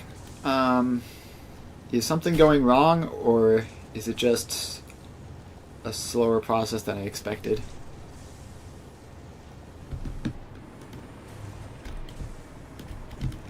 So let's go down here. It probably happened at exactly that moment.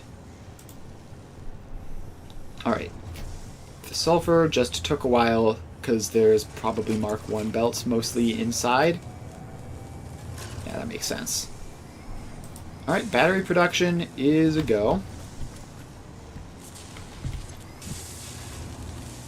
And should be fine. Looks like we're getting enough of everything.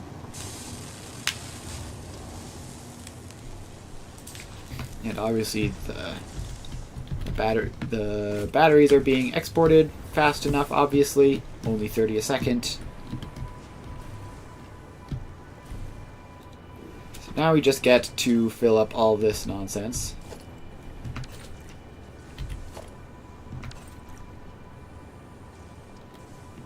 So yeah, this whole lot of random buffer to fill up.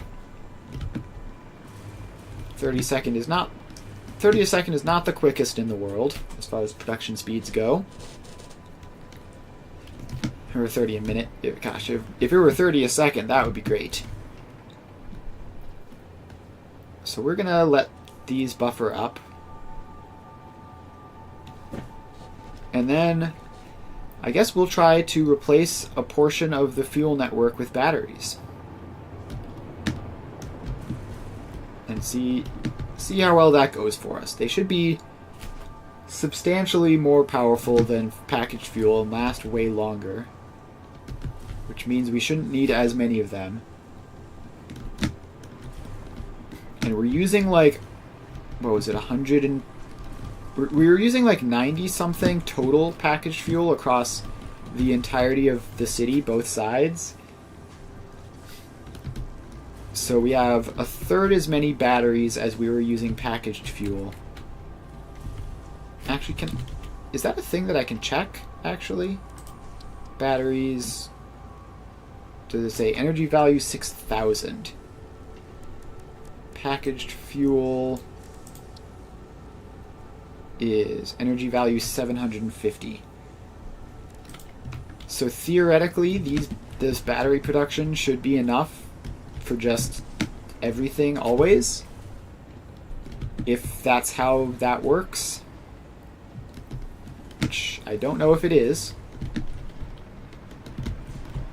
For now we need to wait for it to even fill up all the buffers here, which is taking weirdly long. Like 30 a minute is reasonably quick. Is this actually going at 30 a minute? Yep, it is. It's got more than enough of everything. I could summer sloop the batteries if I need more fuel. Or I could just add another layer, obviously. Although I don't think I have enough of anything to add another layer.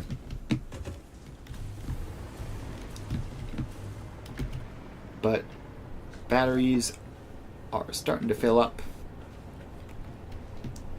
Any minute now we'll have batteries actually in the truck stop. Let's see, has the bottom floor been filled up with batteries actually? That is a reasonable question. Yeah, that had to happen as well. So we should, at this point, be receiving the full 30 batteries a minute directly into the docking station.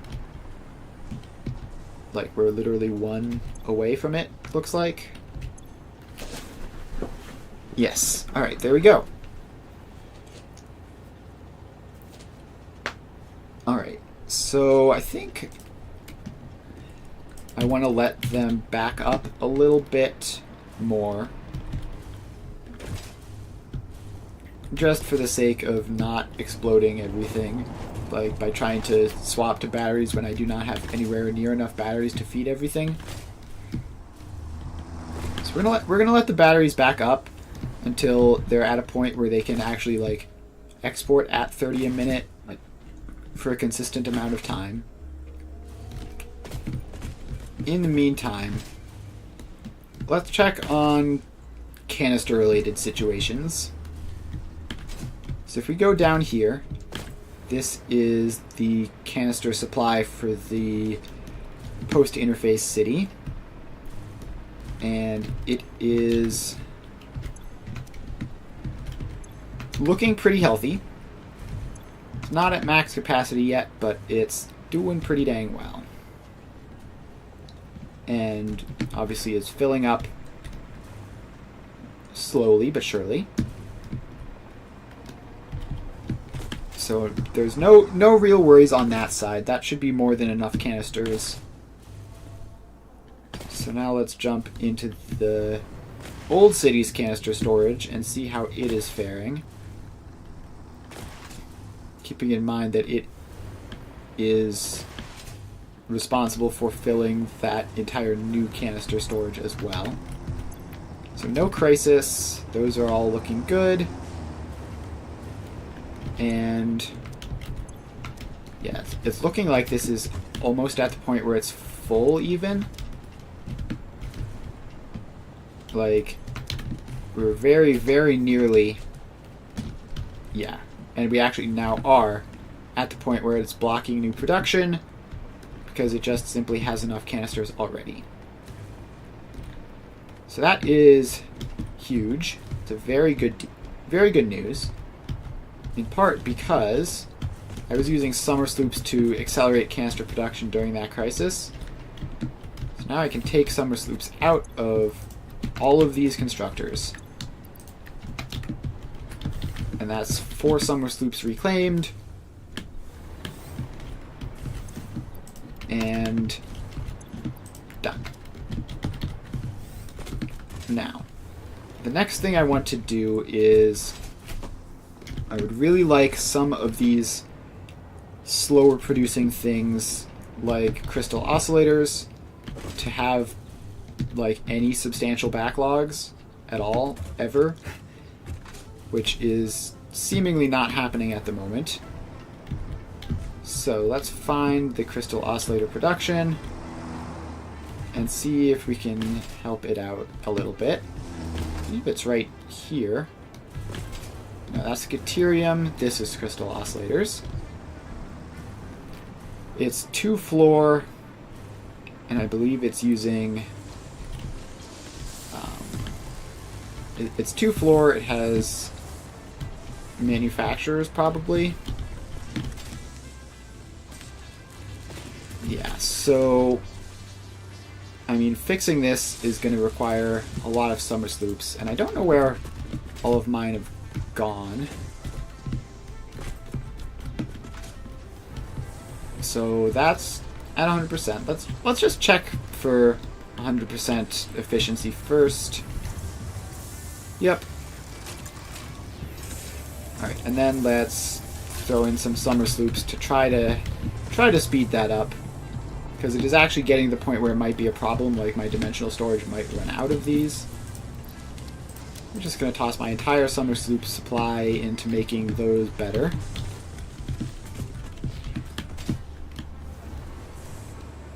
And now I need to figure out the answer to the question of where the rest of my summer sloops are, because I could have sworn I had like a good 15 of them at least. Are they in project parts still? Ooh, another man is finished.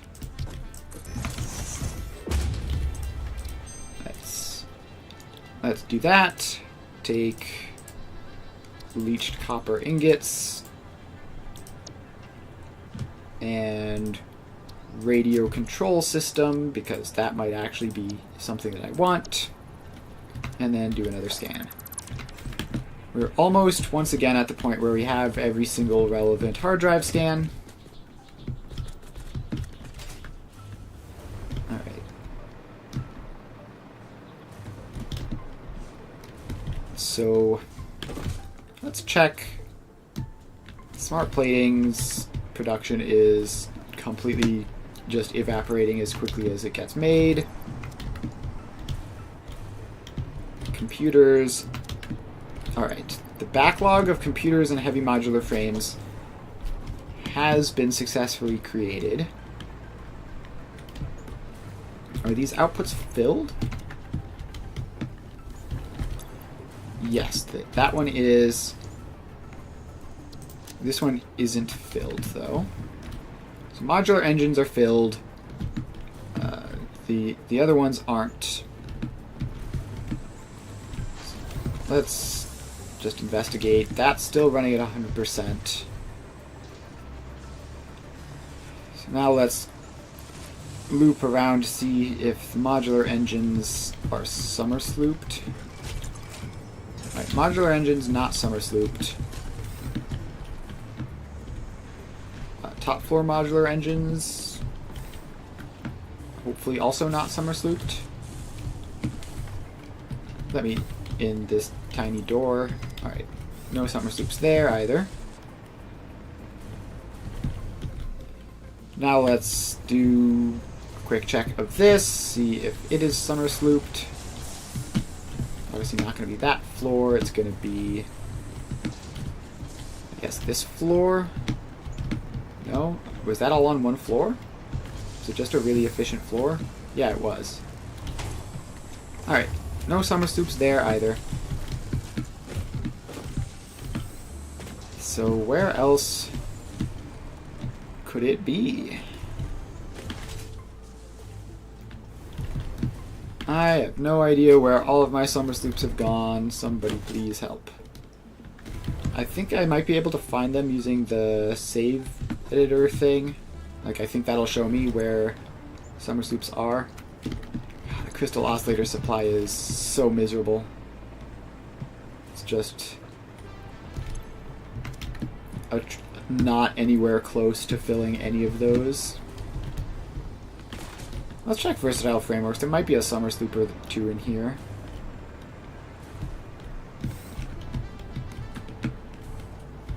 Alright, that's just going to be steel shenanigans.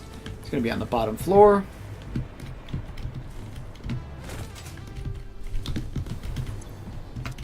None there, none there. Okay. Summer sloops are remarkably tricky to track down. Where else could they be? I actually have no idea. I have to keep moving. Are you stationary for good reason? Or did you run out of fuel? You ran out of fuel. That isn't worrying at all. What path are you on? Computers to interface. Ran out of fuel. That makes sense. Probably just didn't hook this up to fuel. No, I did. It just didn't make it in time, I guess.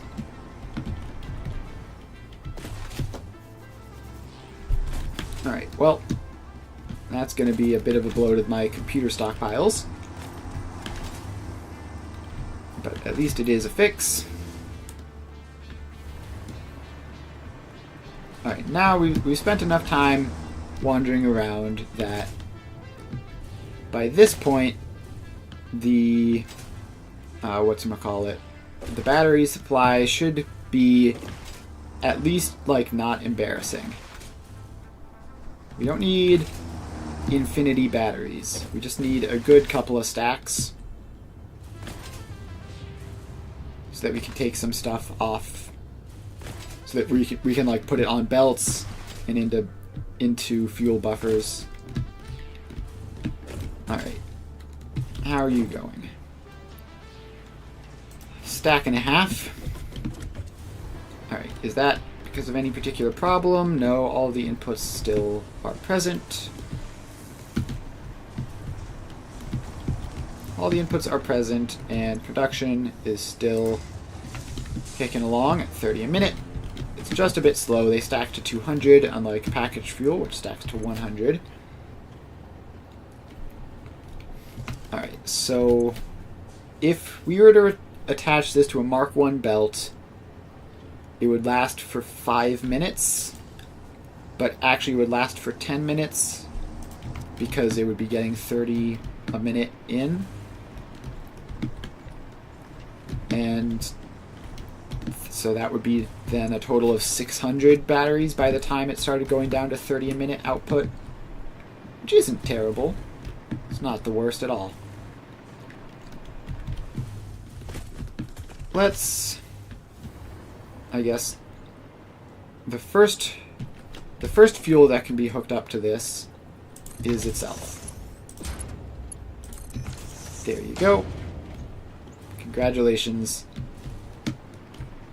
You're now a fueled stop.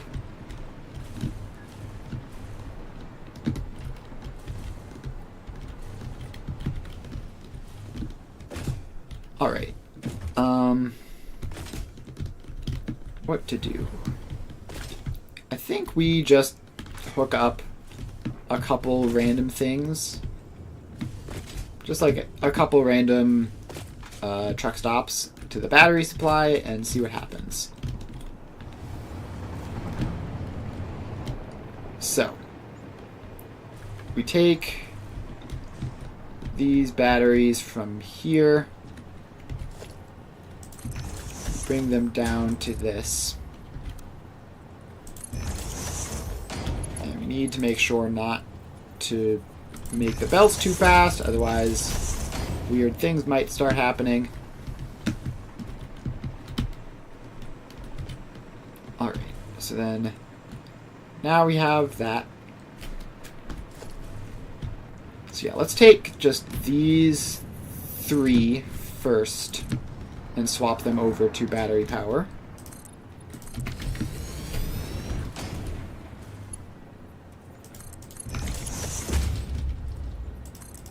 So there we go. And I can do that by just cutting off the fuel line here and attaching the battery line up to it, and then this whole branch will be converted to battery power. And if I were super confident I had enough battery power, I would cut off the fuel line at the source and just have the entire thing transition to batteries, but I'm not super confident, so I'm not going to do that.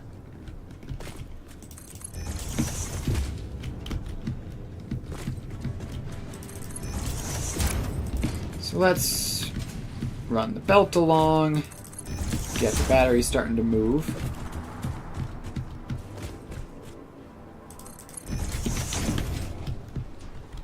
And now we just chop this off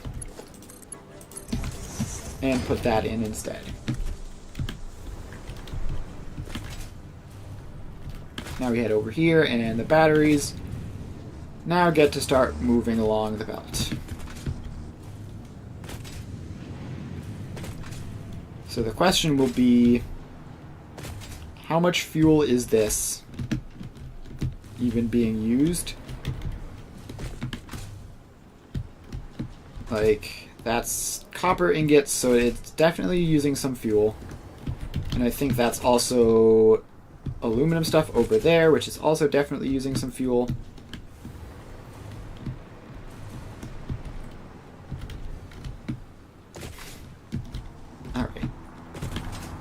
having this is going to be like the main belt of batteries for the entire system. I don't know. I think having it be Mark 1 belt just so that it stays a bit calm and slow to start with makes sense.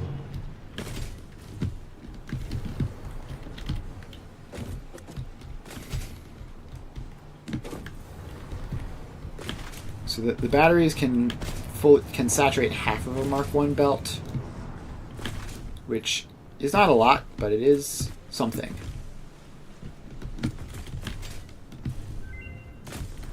Right, another MAM finish. Gonna be just about done. Take leached iron. And it won't let me scan. It is apparently not... It is determined that charcoal is not a reward, which is true, but kind of funny. Like, imagine if I had taken charcoal and something useful had been in that spot instead. That would be a bit awkward.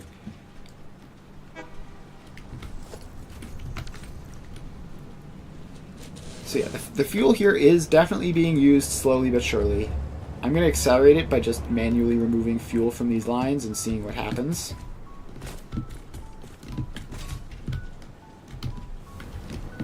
So let's do this one as a test drive.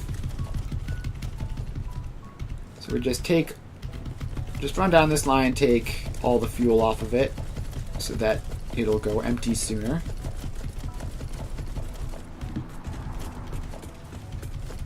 So I want to see what happens if you just like do nothing special manually at each truck stop and you just put a different type of fuel on the line.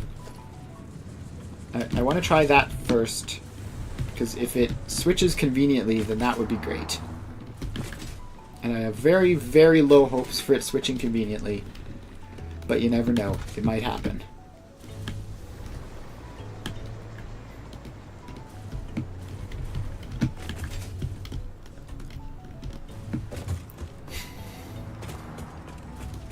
Alright, so then we have batteries. They're now making it all the way to the end.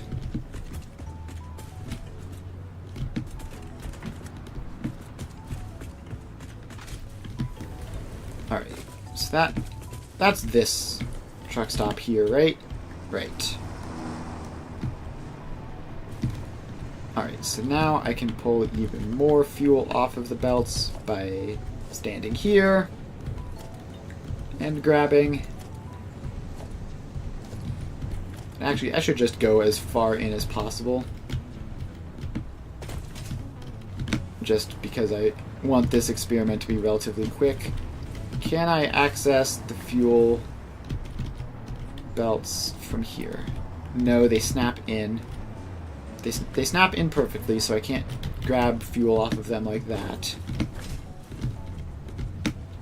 So I'm going to have to just stay here and grab all of this fuel off of the belts.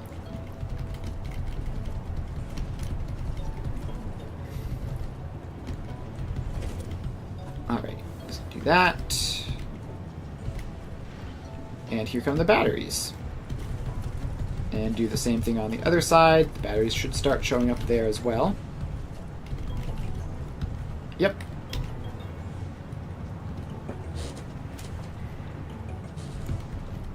Alright, so this is simulating the fuel which was previously on the line is starting to run dry. Batteries are almost there. Alright. If I take that fuel out, what happens? It fills up with the last remaining fuel on the belt, which is a surprisingly large amount, and then it stops.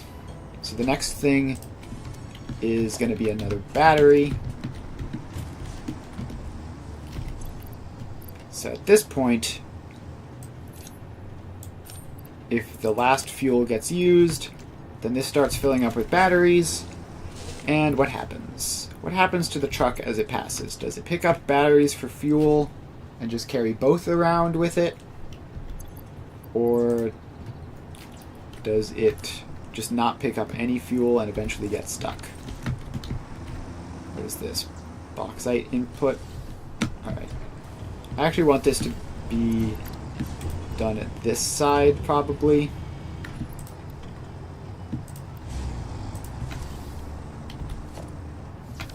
Alright, you're at 98 fuel, which means you could have picked up batteries, but you did not.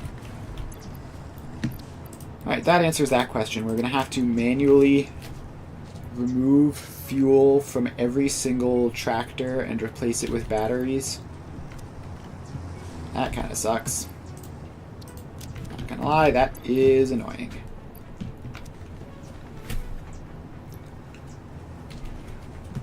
So I guess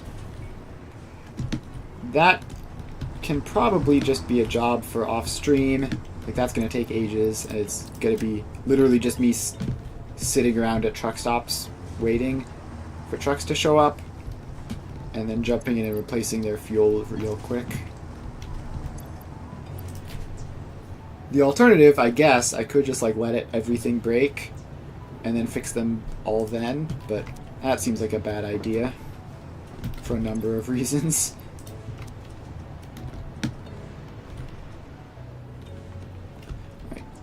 Right.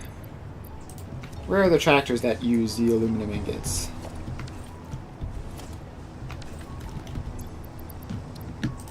Give me some batteries so that I can load that tractor up.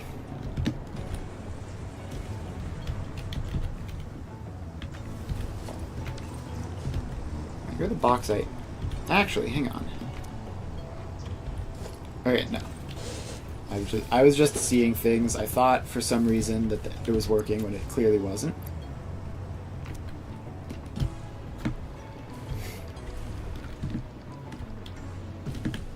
Alright. Aluminum ingot tractor. There you are.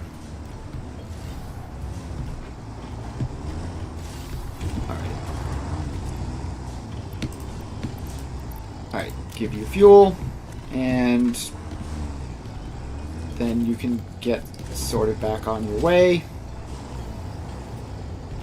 What on earth are you trying to accomplish? Just be normal.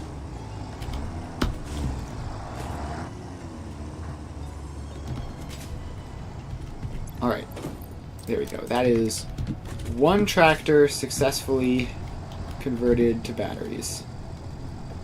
If by successfully converted you mean immediately got stuck on a wall and isn't moving. Please, just get over the stupid wall.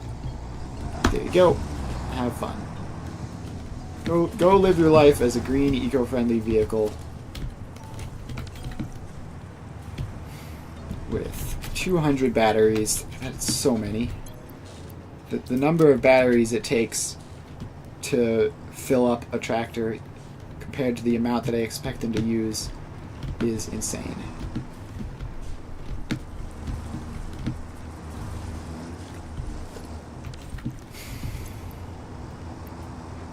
Alright, well,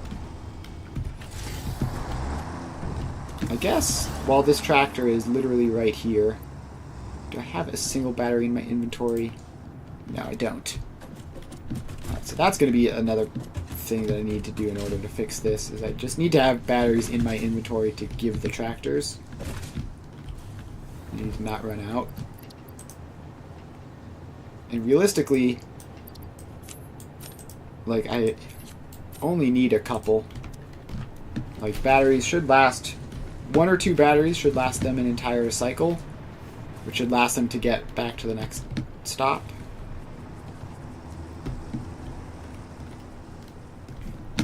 Alright. So we got battery production up and running. We haven't entirely resolved swapping them over yet.